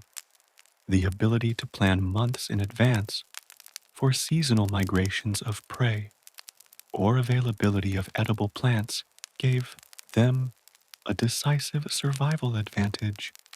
Their adaptability was not only environmental, but cultural. Homo sapiens migrated across continents, gradually leaving Africa and moving into the Middle East, Europe, Asia, and eventually Australia and the Americas. Each migration brought challenges, new predators, unfamiliar landscapes, and harsh climates. Yet through innovation, cooperation, and cultural transmission, they overcame these obstacles. Genetic evidence shows that these migrations were not merely the movement of small groups, but often involved interbreeding with local populations such as Neanderthals and Denisovans, adding to their genetic diversity and resilience. The interaction with other hominin species shaped Homo sapiens in profound ways. Evidence indicates that in some regions, they competed for resources with Neanderthals, and in others, they interbred, leaving traces in modern human DNA. This interaction may have introduced adaptive traits, such as immune system enhancements or tolerance to cold climates. The encounter between Homo sapiens and these archaic humans was not just a story of dominance, but of integration and influence, a complex dance of culture, genetics, and survival. Cognitive developments also extended to abstract thought, problem solving, and planning for the distant future. Tools and shelters indicate foresight, While symbolic artifacts suggest the emergence of moral and spiritual concepts, burials with grave goods, evidence of care for the sick or injured, and ritualized behavior suggest that Homo sapiens possessed empathy, reflection, and perhaps a consciousness of mortality. These capacities allowed them to create societies governed by more than mere survival, laying the groundwork for complex cultures and civilizations that would follow tens of thousands of years later. Social learning and teaching became defining characteristics. Children were not left to discover skills alone. They were taught how to hunt, make tools, and navigate social relationships. Knowledge was cumulative, passed through generations, leading to increasingly sophisticated techniques and cultural practices. This transmission of information created feedback loops that allowed Homo sapiens to innovate faster than any other species, ensuring survival across a wide range of environments and pressures. Art and ritual were increasingly significant. Cave paintings, engraved ochre, and carved figurines show not only creativity, but symbolic thinking. These practices likely reinforced social cohesion, group identity, and communication of shared beliefs. Ritualized burial practices suggest that Homo sapiens were aware of life and death in ways that went beyond immediate survival, contemplating meaning, ancestry, and perhaps the supernatural. Homo sapiens' capacity for long-term planning, social cooperation, and cultural expression enabled them to thrive in ways no other hominin could match. By the time they began spreading across Eurasia around 60,000 years ago, they had the tools, social structures, and cognitive abilities necessary to survive in climates and ecosystems that had been inaccessible to earlier humans. This combination of intelligence, culture, and adaptability made them the dominant human species on Earth. Even in their daily lives, Homo sapiens displayed innovation. They used pigments for decoration and symbolism, created fishing nets and traps, developed sewing techniques for clothing, and experimented with adhesives and compound materials for tool making. These innovations reflect a mind capable of experimentation, abstract reasoning, and problem solving. Every innovation reinforced their ability to inhabit diverse ecosystems and ensured their survival across continents. In essence, Homo sapiens represented a culmination of the evolutionary journey of human ancestors. The upright walking of Australopithecus, the tool making of Homo habilis, the fire mastery of Homo erectus, and the social and cooperative strategies of Neanderthals. They combined physical adaptability with cognitive complexity, cultural knowledge, and symbolic thought, creating a species uniquely equipped to shape the world rather than merely endure it. As they migrated, innovated, and created, they left a record that archaeologists and anthropologists continue to uncover. From stone tools to cave paintings, from settlements to burials, each artifact is a testament to human ingenuity and resilience. Homo sapiens were not merely survivors, they were creators, thinkers, and explorers, a species capable of shaping their environment, social structures, and even their own evolution. Through this combination of physical adaptation, technological innovation, social complexity, and symbolic thought, Homo sapiens became the species that would eventually dominate the Earth. They carried within them the lessons of every ancestor, the endurance of the upright walkers, the cleverness of the handy man, the mastery of fire, and the resilience of the wanderers. Their rise was not inevitable, but it was a product of skill, cooperation, and imagination, a species shaped by both nature and culture, destined to leave a permanent mark on the world. Homo sapiens' story at this stage is one of preparation, innovation, and expansion.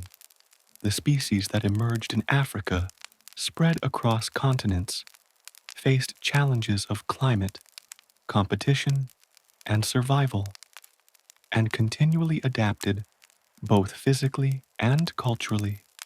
They learned to manipulate their surroundings, develop tools, harness fire, cooperate in complex social groups, and express themselves symbolically. Each of these developments reinforced their survival and laid the foundation for the human societies, civilizations, and cultures that would emerge in the millennia to come. And thus, Homo sapiens marked a turning point in prehistory, the beginning of a species capable of shaping the world, not only to survive, but to imagine, create, and transform it. Their rise represents the convergence of evolutionary adaptations and cultural innovations, setting humanity on a path that continues to unfold to this day. Homo sapiens' expansion across the globe was not a simple journey of migration, but a series of bold adaptations to new and challenging environments. After leaving Africa around 60,000 years ago, they entered the Middle East, Europe, and Asia, encountering landscapes and climates vastly different from those of their homeland. Each new region presented unique challenges: freezing winters, dense forests, arid deserts, and unfamiliar predators. But Homo sapiens' combination of intelligence, cooperation, and technological skill allowed them to thrive where other species struggled. Their movement was gradual, often following rivers, coastlines, and animal migrations, demonstrating both strategic thinking and careful planning.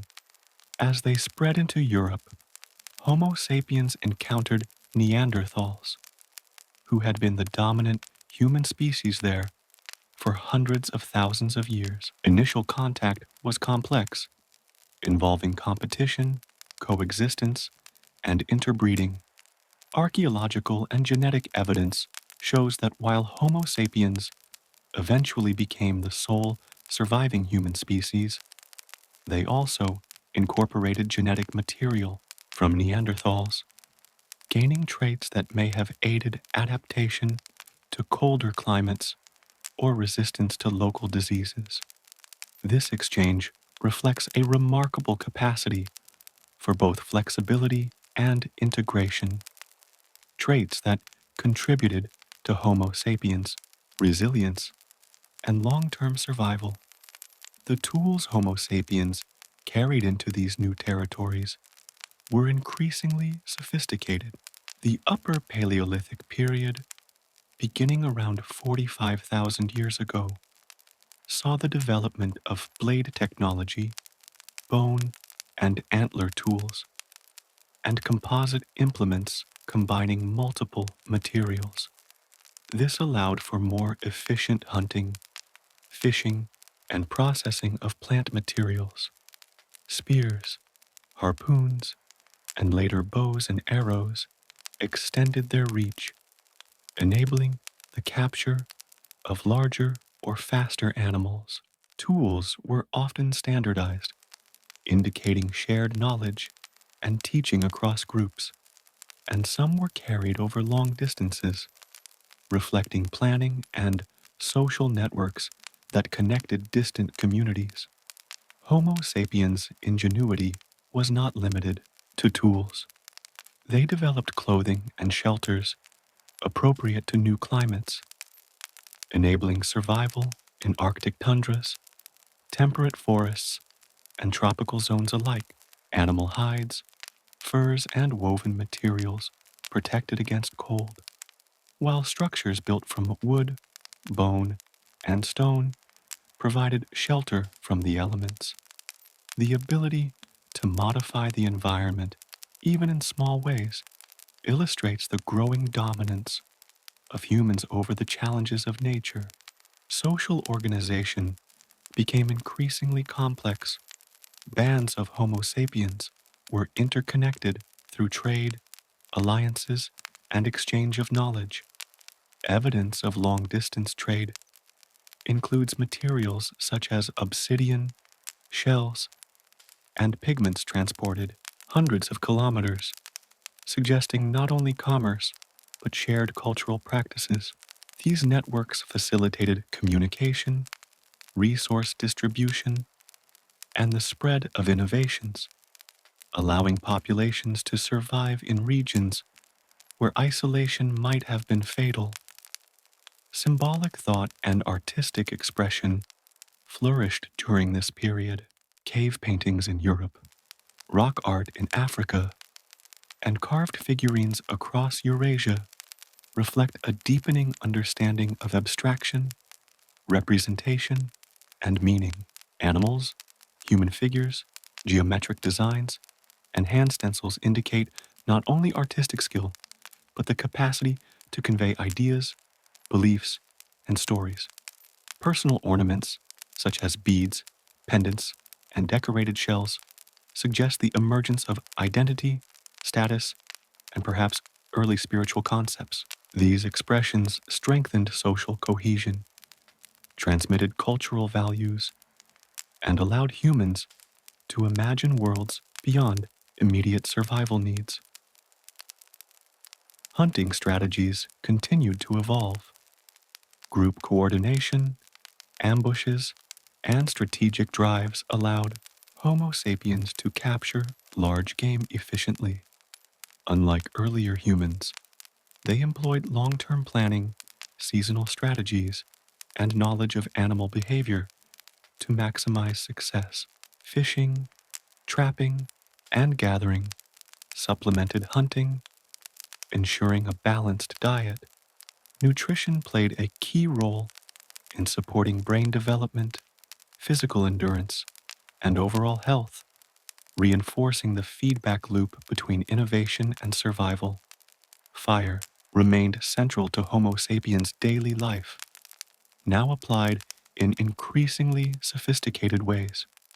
Beyond warmth and protection, fire was used for cooking, processing materials, and possibly for ritual purposes.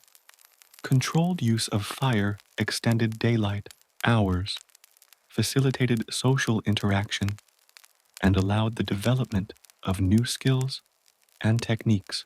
The ability to manage fire across different environments was crucial to their success in cold regions and in areas with seasonal scarcity of resources. Cognitive abilities also allowed for risk management, memory, and abstract reasoning. Planning hunting routes, constructing shelters, and storing food required foresight. Groups developed strategies to cope with unpredictable events, from animal attacks to environmental shifts. These capabilities reflect an advanced understanding of cause and effect, long-term consequences, and collective problem solving, traits that would define Homo sapiens' dominance over other species and their environment. Communication continued to advance. While no direct evidence of spoken language exists from this period, complex social coordination, tool-making instruction, and symbolic representation indicate sophisticated vocal and gestural systems. Communication enabled teaching, cultural transmission, and the preservation of knowledge. Shared understanding allowed groups to maintain cohesion, coordinate activities, and adapt to new challenges effectively. Mortality, care, and empathy were also significant aspects of Homo sapiens' life.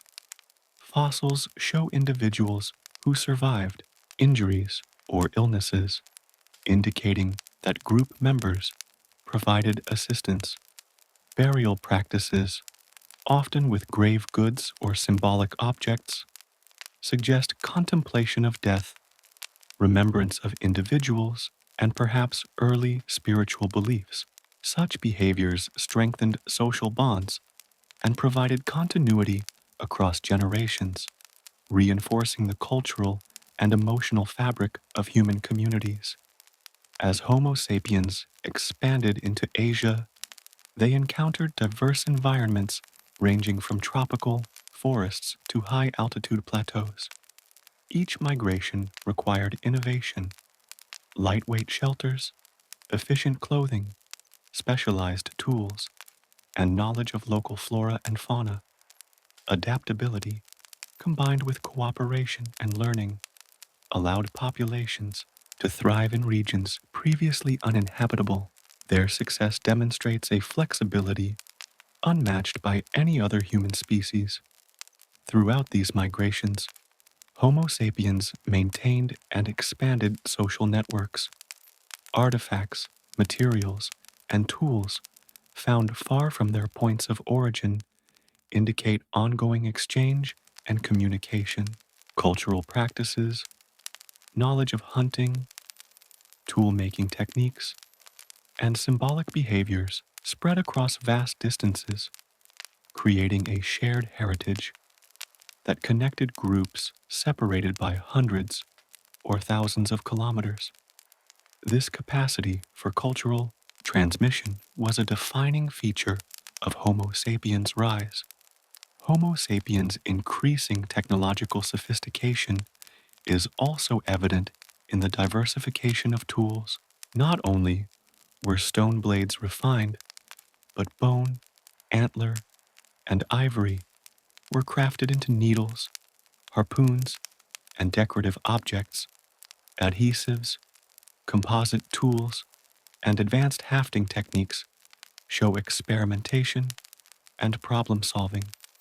Such innovations allowed exploitation of a wider range of resources, increased efficiency, and facilitated the expansion into new environments. Cultural expression deepened as well. Rock art, portable figurines, and symbolic objects demonstrate abstract thinking, imagination, and perhaps early religious or ritual practices. These forms of expression likely played a role in social cohesion, teaching, and identity formation, allowing Homo sapiens to establish shared meanings and values across generations. Art and symbolism reflect the integration of intellect, creativity, and social awareness, hallmarks of modern human behavior. The combination of physical adaptability, technological innovation, social cooperation, and symbolic thought allowed Homo sapiens to outcompete other hominin species. Neanderthals, Denisovans, and other archaic humans gradually disappeared, absorbed genetically, or were outcompeted for resources.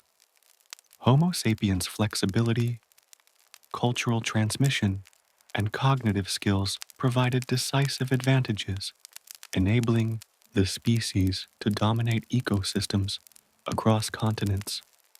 By the end of this period, Homo sapiens were not just surviving, they were transforming landscapes, developing complex societies, and expressing ideas through art and symbolism. Their migration and expansion laid the foundation for the emergence of regional cultures, complex social structures, and eventually the rise of agriculture, permanent settlements, and civilizations. The period represents the culmination of a long evolutionary process and the beginning of humanity's profound influence on the world. Homo sapiens' story at this stage reflects a species uniquely capable of adaptation, innovation, and cultural expression. They combined inherited traits from ancestral species: bipedalism, endurance, tool-making, fire mastery, social cooperation, with novel capacities for symbolic thought, long-term planning, and cumulative culture. Each adaptation reinforced survival, extended influence, and shaped the trajectory of human history. Their expansion, creativity, and resilience illustrate why Homo sapiens became the dominant human species and set the stage for the complex societies, technologies, and cultures that would emerge in the millennia to follow. Homo sapiens' rise is marked by the interplay of biology, environment, and culture. Physical adaptations enabled endurance and survival. Technological innovations expanded capabilities. Social organization ensured cooperation and care. And symbolic thinking provided meaning and cohesion. This combination allowed them to inhabit diverse environments, respond to challenges, and transform the world around them. It was this synergy that defined Homo sapiens' dominance and ensured their survival over all other hominin species. The expansion into diverse regions, the refinement of tools, the use of fire, the establishment of social networks, and the emergence of symbolic expression collectively represent a turning point in human prehistory. Homo sapiens became not merely a survivor, but an innovator, a communicator, and a creator, capable of shaping both their environment and their societies. The period embodies the culmination of millions of years of evolutionary experimentation and the beginning of humanity's distinctive influence on the planet. The rise of Homo sapiens, therefore, is a story of adaptability, intelligence, and culture. They inherited the strengths of their ancestors and expanded upon them, using cooperation, innovation, and imagination to thrive in an increasingly complex and challenging world. Their success set the stage for the emergence of agriculture, the development of settlements, and the eventual rise of civilizations that would transform Earth in ways unimaginable to their ancestors. Through this period, Homo sapiens solidified the traits that define modern humans: creativity, endurance, social cohesion, and the capacity for abstract thought. Homo sapiens' migration across continents represents one of the most remarkable chapters in human prehistory, a story of exploration, adaptation, and resilience. Leaving Africa around 60,000 years ago, they gradually spread into the Middle East, then across Europe, Asia, and eventually to the far reaches of the world, including Australia and the Americas. This expansion was not rapid or uniform. It occurred over tens of thousands of years, shaped by climate, geography, resource availability, and human ingenuity. Each step into a new region required careful observation, experimentation, and adaptation as humans confronted unfamiliar environments and challenges that tested their physical and cognitive capacities. The first major migrations took Homo sapiens into the Levant, a corridor connecting Africa to Eurasia. Here, they encountered landscapes shaped by the last glacial periods: open plains, river valleys, and seasonal forests. These early pioneers relied on knowledge of hunting, gathering, and tool making acquired over generations in Africa. They brought with them sophisticated stone tools, the ability to control fire, and social structures that allowed cooperative survival. The Levant became both a stopping point and a springboard, a region where humans tested strategies for survival outside Africa and gradually expanded further into Europe and Asia. In Europe, Homo sapiens encountered environments dramatically different from those of Africa. The continent was dominated by cold steppe and tundra landscapes, punctuated by forests, rivers, and mountain ranges. Ice sheets advanced and retreated, forcing humans to adapt continually. Survival in these climates required clothing made from animal hides, carefully constructed shelters, and efficient hunting strategies. Archaeological evidence shows that they developed specialized tools for processing animal hides, cutting meat, and crafting wooden implements. They hunted large game, such as mammoths, reindeer, and bison, employing coordinated strategies that reflected both intelligence and teamwork. The interaction between Homo sapiens and Neanderthals in Europe was complex and multifaceted.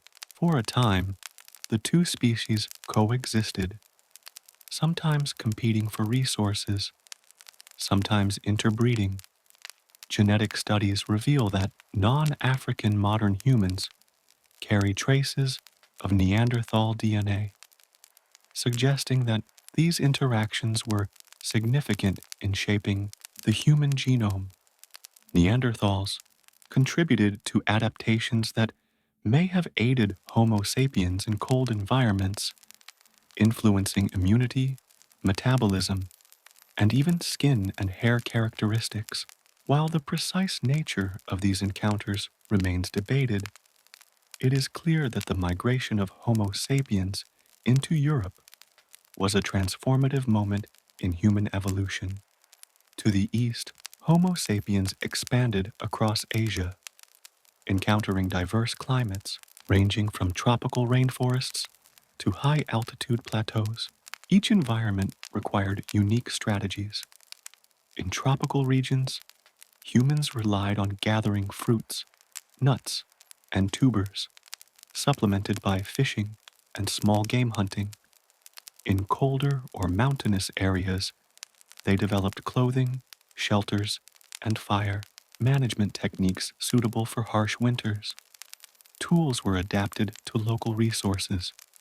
Stone blades, bone needles, harpoons, and fishing implements became increasingly specialized. This adaptability allowed humans to occupy nearly every ecosystem they encountered, demonstrating a flexibility that set them apart from all other species. Australia represents one of the earliest examples of long-distance maritime migration. Homo sapiens reached the continent around 50,000 years ago, crossing open water channels from Southeast Asia. This required not only physical endurance, but planning, navigation, and possibly the construction of simple watercraft. Once there, they adapted to a variety of landscapes, from arid deserts to lush coastal regions, developing hunting techniques, fire management strategies, and tools suitable for local flora and fauna. The successful colonization of Australia illustrates both the technological and cognitive sophistication of early humans. The migration into the Americas represents the final major continental expansion of prehistoric humans, crossing the Bering Land Bridge during periods of lower sea levels They entered North America and gradually moved southward into Central and South America. These migrations required adaptation to entirely new ecosystems, including tundra, forests, mountains, and tropical regions. Humans relied on hunting megafauna, such as mammoths, mastodons, and giant sloths, while also gathering plants, seeds, and fish. Archaeological sites show evidence of complex tool-making, habitation structures, and social organization, indicating that these migrants brought with them the full range of skills developed over tens of thousands of years. Throughout these migrations, Homo sapiens demonstrated remarkable social cohesion and cultural transmission. Knowledge of hunting techniques, tool making, fire management, and resource location was shared within groups and passed to successive generations.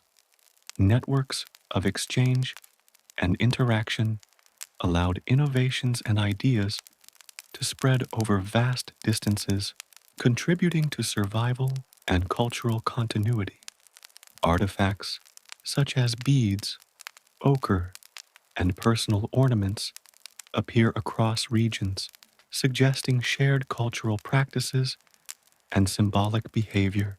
These cultural connections helped maintain group identity and cohesion, even in widely dispersed populations. Environmental pressures shaped migration patterns and survival strategies. Climatic fluctuations, such as glacial advances and retreats, forced humans to adapt repeatedly. Droughts, floods, and seasonal changes required flexible subsistence strategies, including diversified diets, storage of food, and seasonal movements. Humans developed an intimate knowledge of their surroundings, tracking animal migrations, understanding plant cycles, and exploiting natural resources efficiently. The capacity to plan for seasonal changes and environmental unpredictability was a critical factor in their success. Technological innovations were closely tied to migration. Tools became increasingly specialized for particular tasks, such as hunting specific animals, processing plant materials, or creating shelters and clothing. Composite tools, combining stone, wood, and bone, allowed greater efficiency and versatility. The ability to transport tools and raw materials over long distances reflects both planning and the recognition of their long-term value. These innovations not only facilitated survival, but also enabled expansion into previously uninhabitable regions. Artistic expression and symbolic behavior accompanied migration. Cave paintings, carvings, and ornaments appear in Europe, Asia, and Africa, reflecting shared cognitive and cultural capacities. These artifacts suggest that humans maintained traditions, communicated social and spiritual concepts, and reinforced group cohesion across geographic expanses. Symbolic expression may have served practical purposes as well, signaling group identity, marking territories, or conveying knowledge about hunting and seasonal resources. Cooperation and social networks were critical during migrations. Groups traveled together, shared resources, and exchanged knowledge about landscapes, prey, and hazards. Intergroup alliances may have facilitated access to distant resources and reduced conflict over territory. Shared knowledge, teaching, and collaborative problem solving enabled humans to overcome challenges that would have been insurmountable alone. These cooperative strategies reflect both intelligence and social complexity, key elements in the success of Homo sapiens. The expansion of Homo sapiens across continents also impacted ecosystems and other species. Humans hunted large animals, managed fire to clear landscapes, and modified their environments to support settlements. While often gradual, these changes illustrate an increasing influence over the natural world, setting the stage for later transformations associated with agriculture and civilization. Migration was not merely a response to environmental pressures, it also reshaped the ecosystems humans entered. Cognitive flexibility was central to successful migration.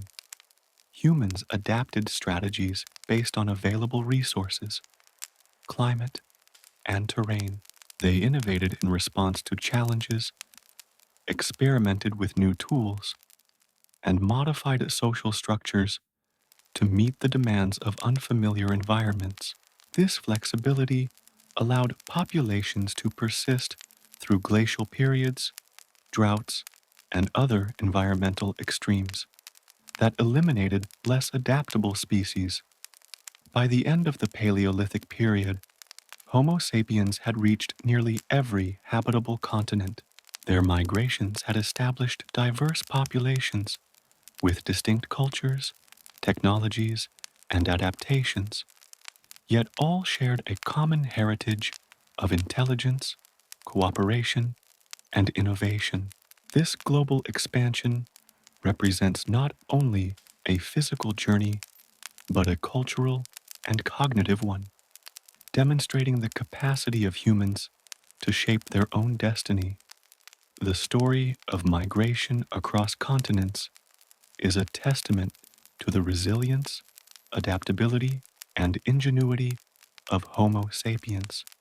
From Africa to Europe, Asia, Australia, and the Americas, humans overcame formidable challenges through innovation, cooperation, and cultural transmission. They mastered diverse climates, developed sophisticated tools and strategies, and maintained social networks that reinforced survival and identity.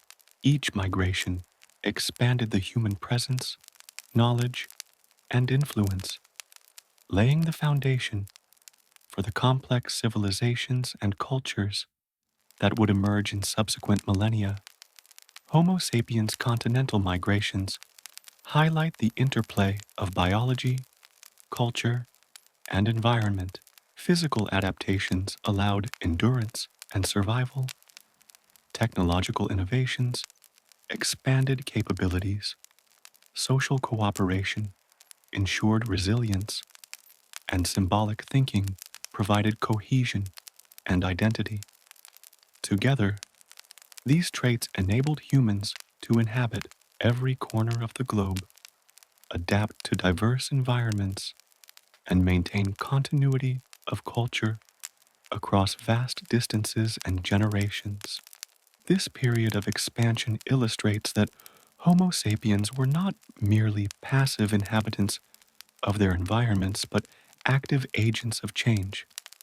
They transformed landscapes, developed complex social systems, and created tools, art, and symbolic systems that shaped their interactions with the world. Migration was not simply movement, it was an expression of intelligence, creativity, and foresight that defined the species' trajectory and ensured its survival in the face of unprecedented challenges. By traversing continents, Homo sapiens demonstrated a capacity for exploration, adaptation, and innovation that no other species had matched. Their migrations are a story of endurance, ingenuity, and social cohesion, revealing the origins of behaviors, technologies, and cultural practices that continue to define humanity.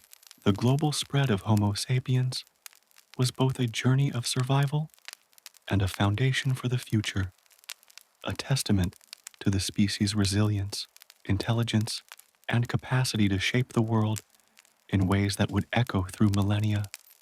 The Ice Age, known as the Pleistocene epoch, was a time of extreme climatic shifts that shaped the survival strategies of Homo sapiens. Vast ice sheets repeatedly advanced and retreated, covering northern Europe, much of Asia, and North America, while lowering sea levels and creating land bridges like Beringia, which humans would later use to enter the Americas. These glacial cycles transformed landscapes, making resources unpredictable and forcing humans to adapt in innovative ways. Survival required both physical and cultural adaptations. Clothing made from animal hides and furs kept humans warm, often sewn together with bone needles and sinew, sometimes layered and decorated for both practicality and social signaling. Shelters ranged from caves and rock overhangs to temporary huts built with wood, bone, and hides, strategically located near water and food sources. Fire was essential, providing warmth, light, and a way to cook scarce food, extending human activity into the long, cold nights. Hunting techniques evolved under these pressures. Humans relied on cooperative strategies, tracking large game such as mammoths, reindeer, and bison. Weapons became more sophisticated. Spears, throwing sticks, and later, atlatls and bows allowed them to hunt from a distance. Knowledge of animal behavior, seasonal migrations, and terrain was passed across generations, forming a cumulative culture of survival. Resource scarcity also encouraged dietary flexibility. Humans supplemented meat with gathered plants, nuts, and roots when available. They stored food and used smoke or drying techniques to preserve it, reducing the risk of starvation during harsh winters. Mobility was crucial.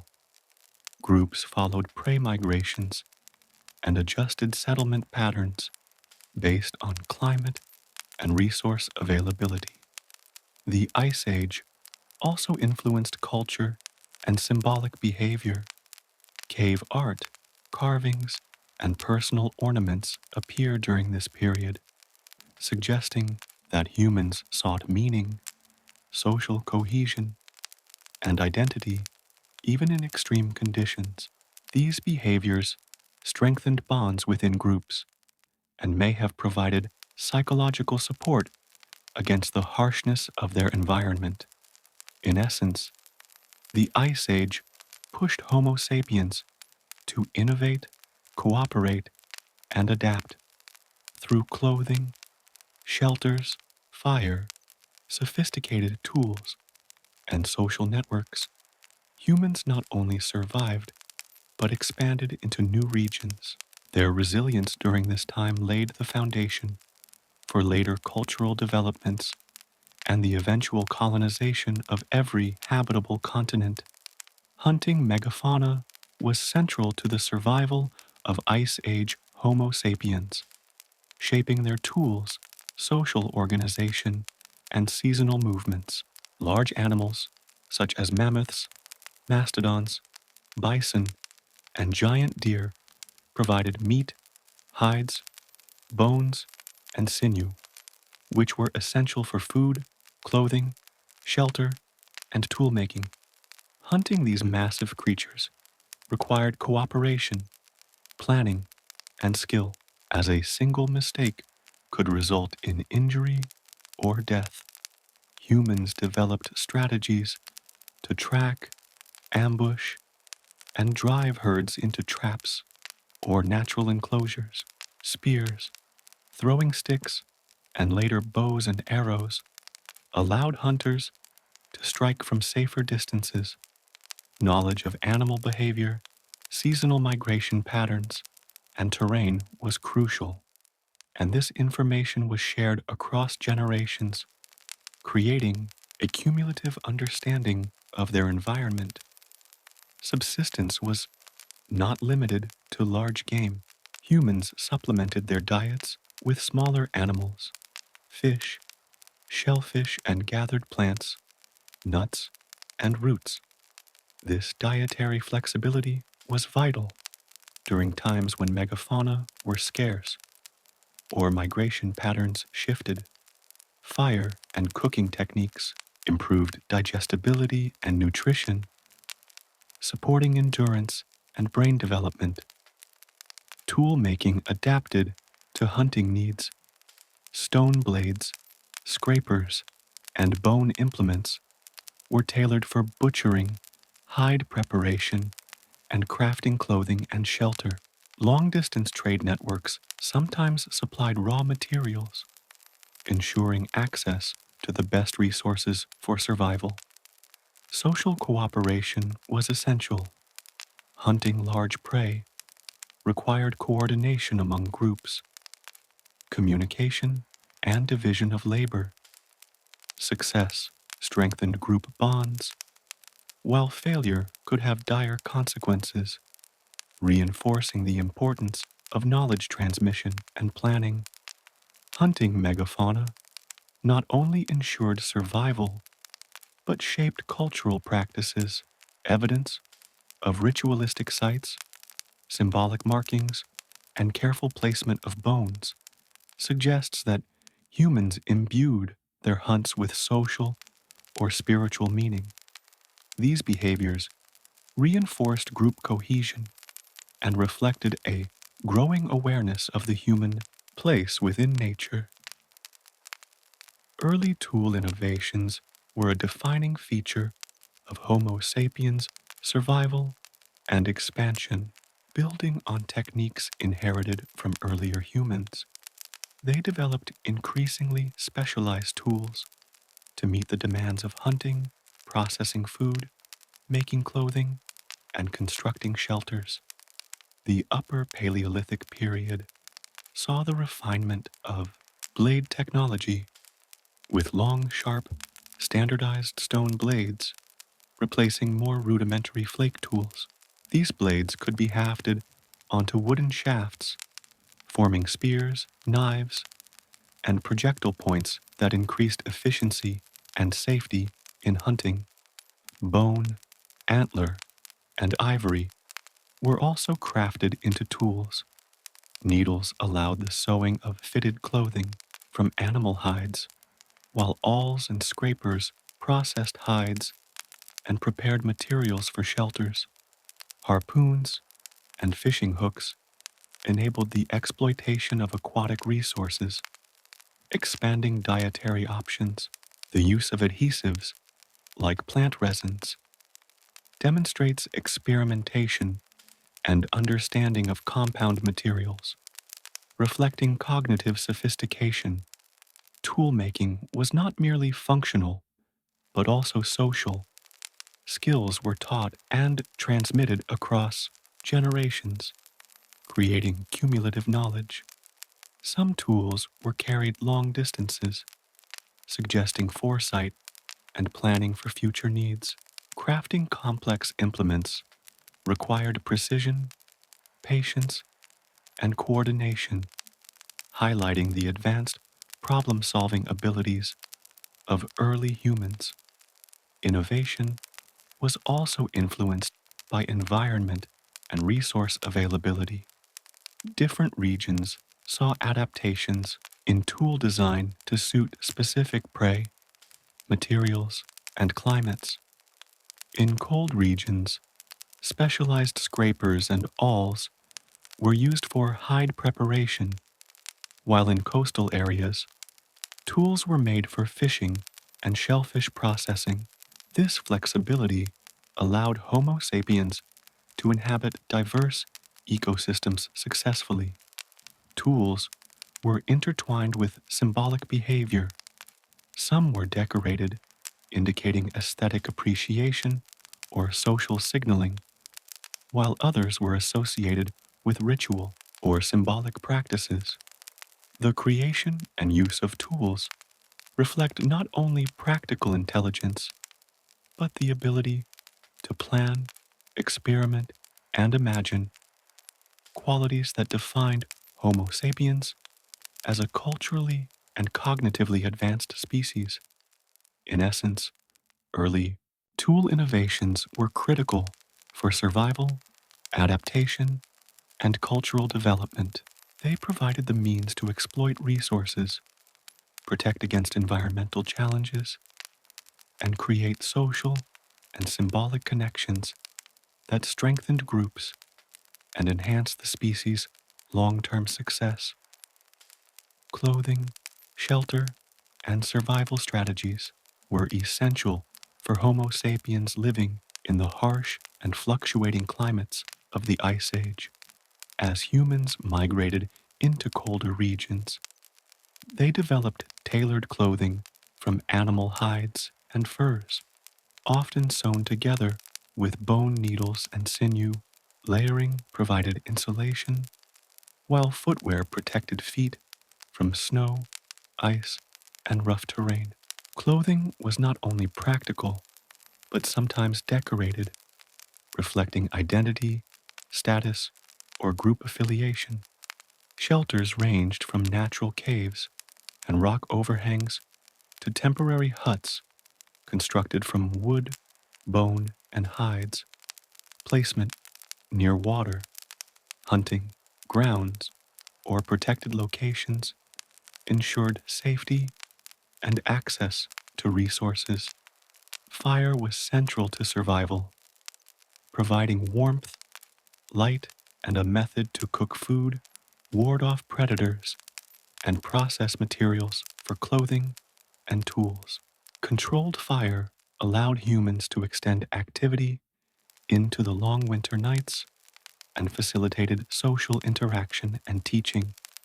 Humans developed survival strategies that combined mobility, resource management, and social cooperation. Groups often followed seasonal migrations of prey while storing surplus food through drying, smoking, or freezing.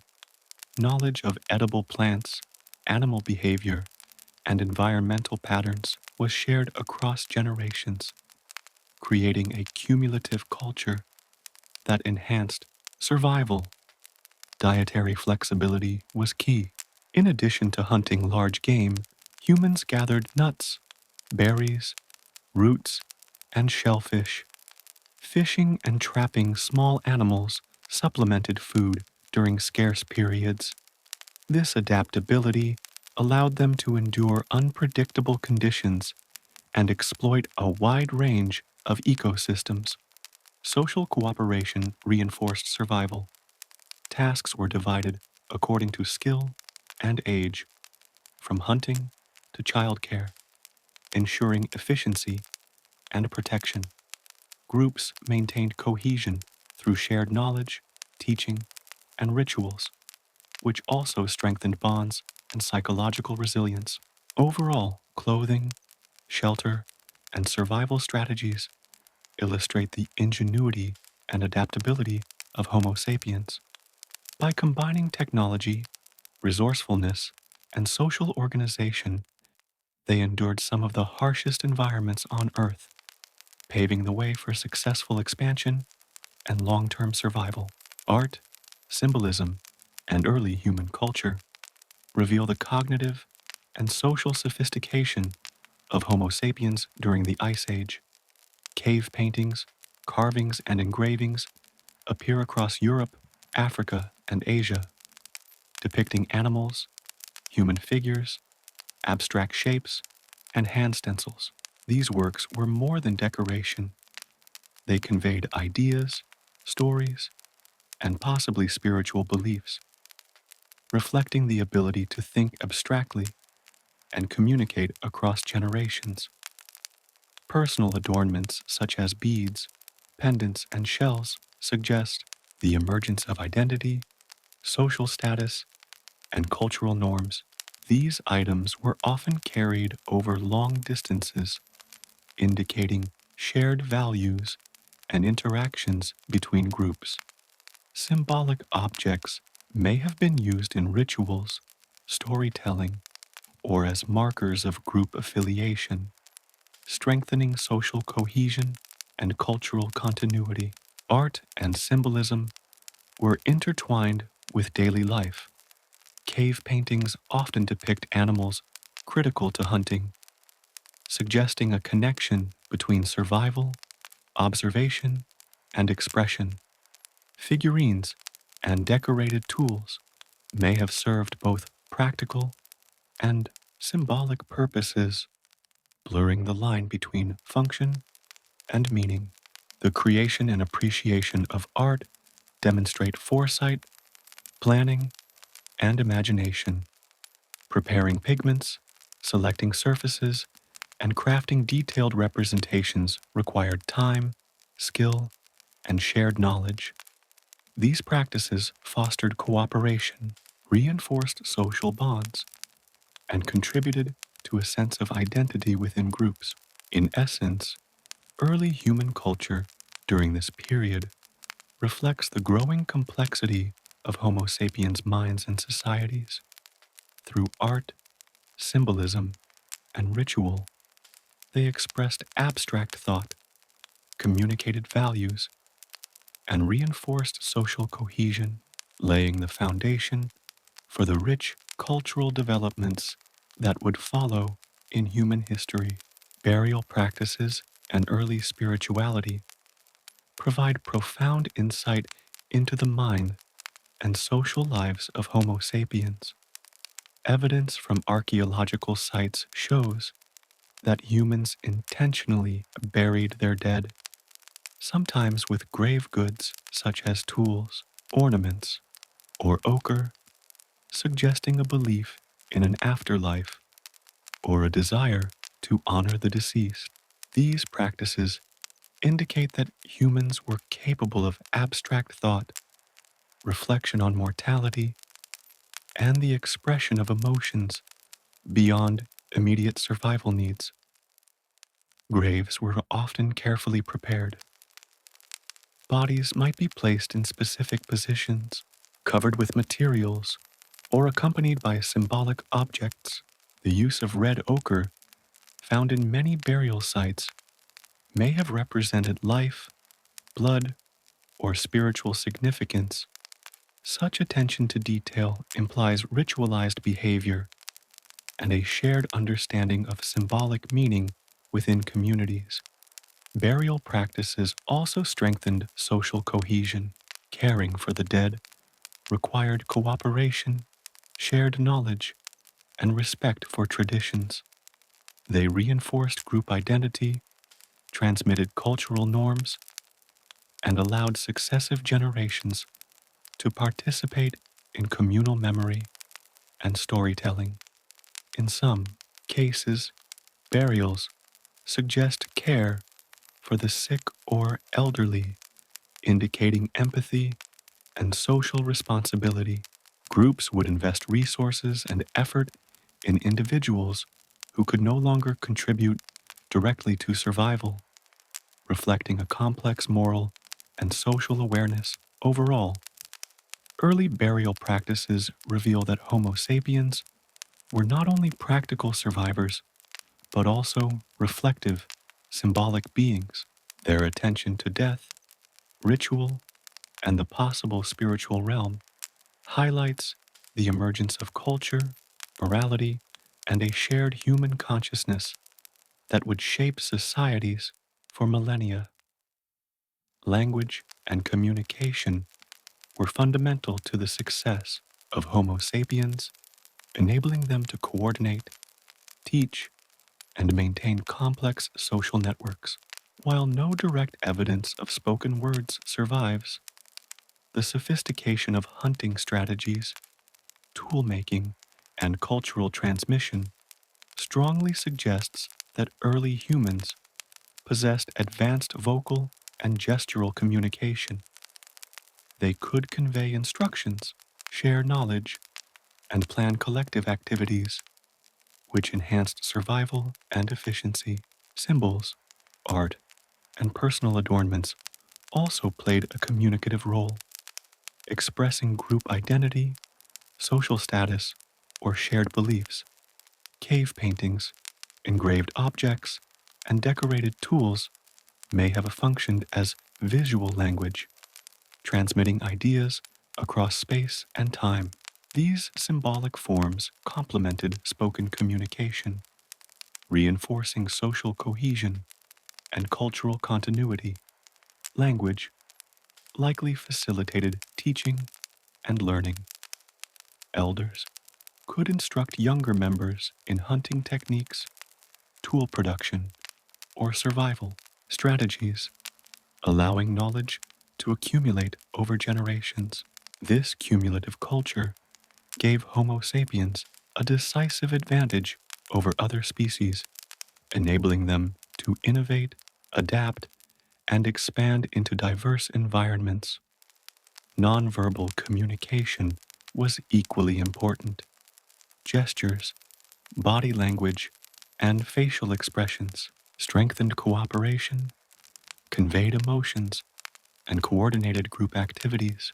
This multimodal communication system ensured that even in noisy or dangerous situations, humans could work together effectively.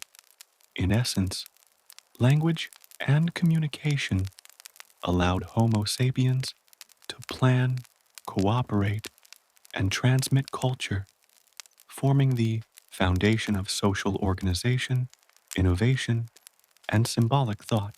These capacities distinguished humans from other species and enabled their remarkable adaptability and expansion across the globe. Social structures and group life were central to the survival and success of Homo sapiens.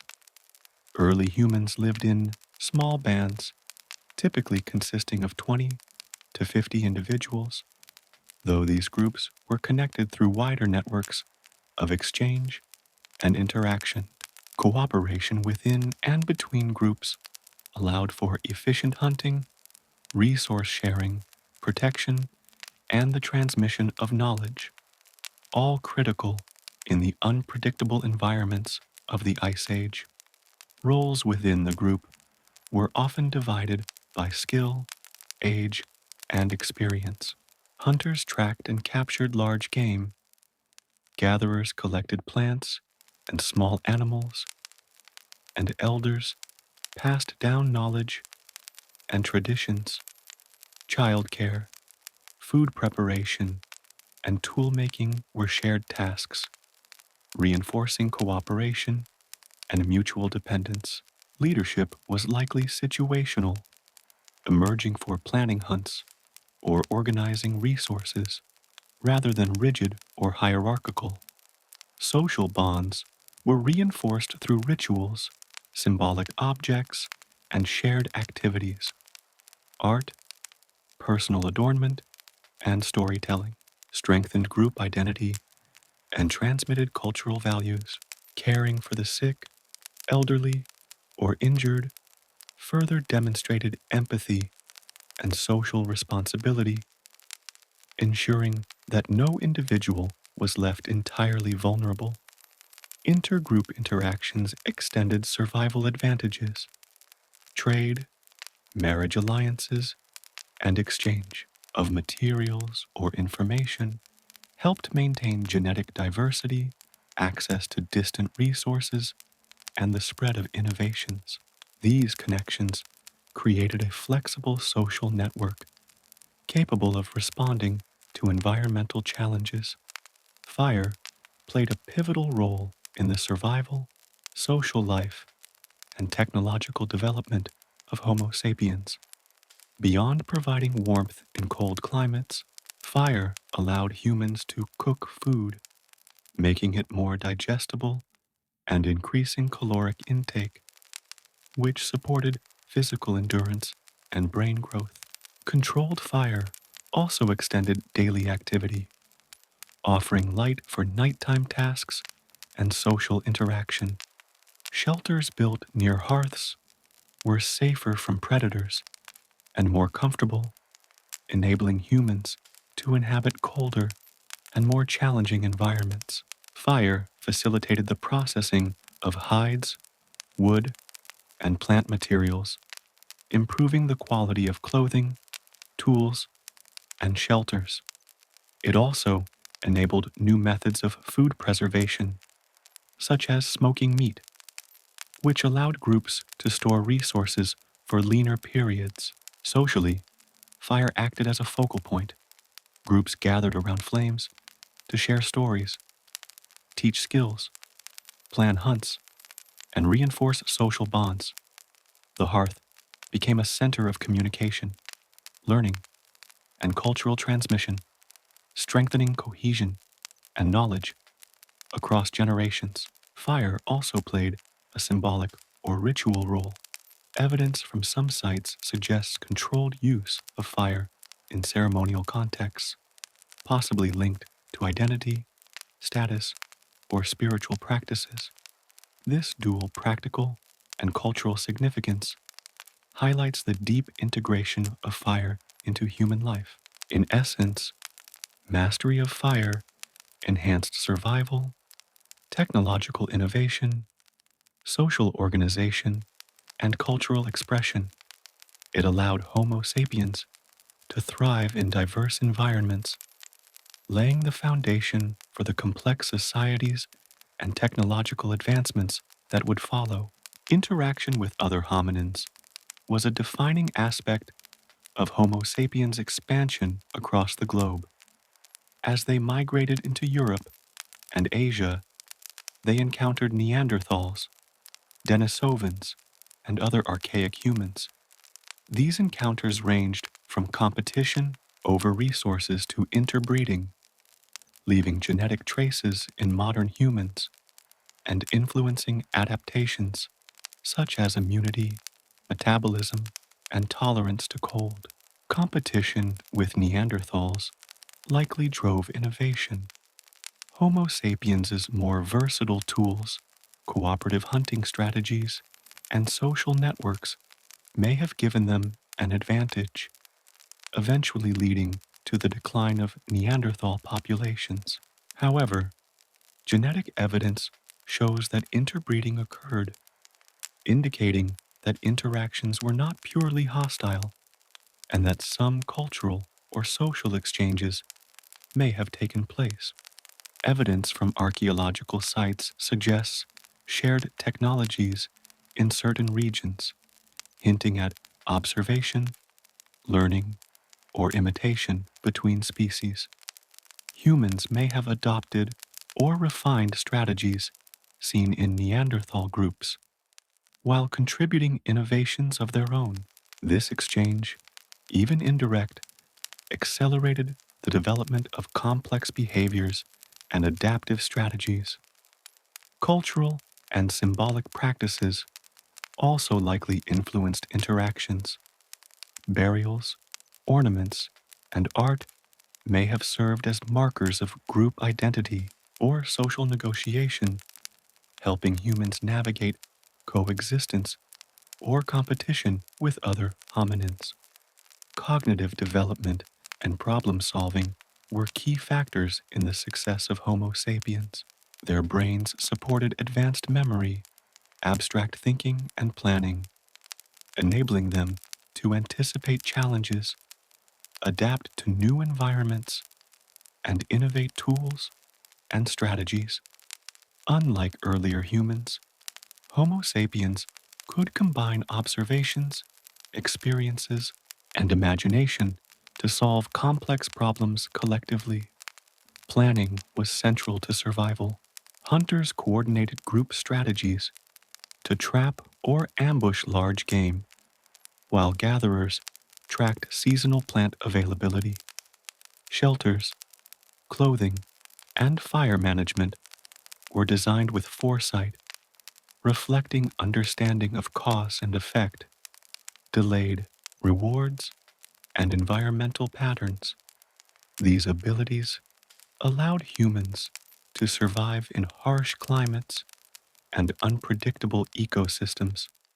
Tool-making exemplified cognitive sophistication, creating composite tools, sewing fitted clothing, and crafting fishing. Implements required sequential thinking, precision, and experimentation. Problem solving also extended to social challenges as humans negotiated cooperation, shared resources, and maintained group cohesion under stress. Symbolic thought and creativity reinforced cognition. Cave art, ornaments, and ritual practices indicate that humans could conceptualize ideas beyond immediate survival, communicate abstract concepts, and transmit knowledge across generations. This capacity for cumulative culture ensured that innovations were preserved, refined, and built upon over time. In essence, cognitive development allowed Homo sapiens to navigate complex physical and social environments. Their ability to reason, plan, innovate, and communicate provided decisive advantages, driving survival, adaptation, and the creation of rich cultural traditions that would define the species. Preparing for the agricultural revolution was a gradual process shaped by the knowledge, skills, and social structures developed during the Paleolithic era. As Homo sapiens settled in diverse environments, they accumulated experience in managing resources, observing plant cycles, and domesticating animals, laying the groundwork for farming. Seasonal hunting and gathering practices, combined with storage techniques for food, encouraged experimentation with cultivation and selective breeding. Humans began to recognize patterns in plant growth and soil fertility, leading to intentional planting and tending of wild cereals, legumes, and tubers. Simultaneously, the domestication of animals, such as goats, sheep, and cattle, provided reliable sources of meat, milk, and hides, gradually shifting humans from fully nomadic lifestyles to semi-permanent settlements. Social organization also evolved in preparation for agriculture. Larger, more cohesive groups with defined roles and shared responsibilities could coordinate planting, harvesting, and resource management. Knowledge transmission through teaching, ritual, and symbolic practices ensured that innovations were preserved and spread within and between communities. Technological skills developed during hunting and tool making were adapted to new challenges. Stone sickles, grinding stones, storage pits, and irrigation methods reflect human ingenuity applied to cultivating, processing, and preserving crops.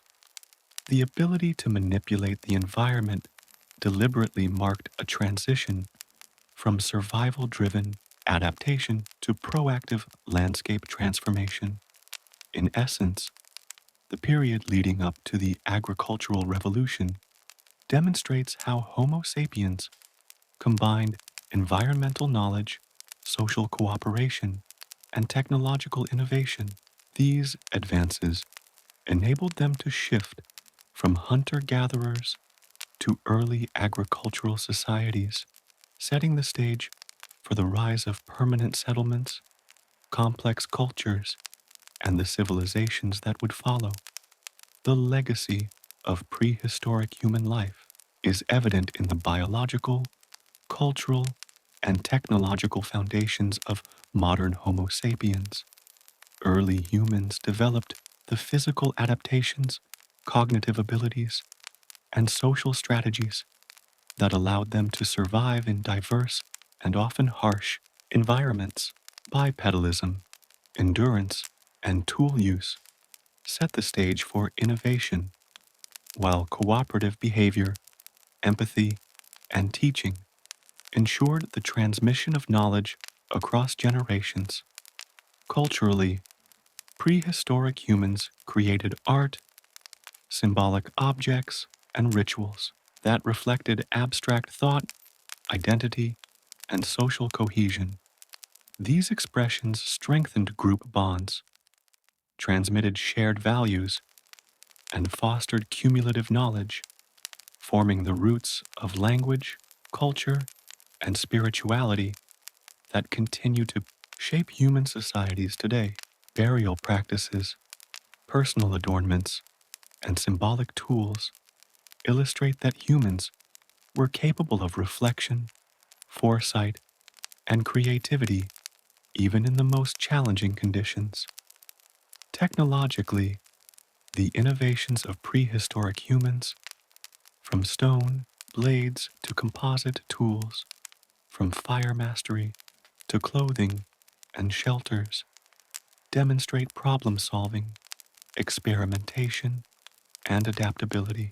These achievements enabled humans to colonize continents, survive climate extremes, and exploit a wide variety of ecosystems, ultimately establishing the conditions for agriculture, permanent settlements, and civilization. The interaction with other hominins left a lasting genetic legacy, while migration and cultural exchange created networks that spread ideas, materials, and innovations across vast distances. Humans' ability to learn, adapt, and innovate cumulatively ensured the survival and growth of populations, shaping the trajectory of the species.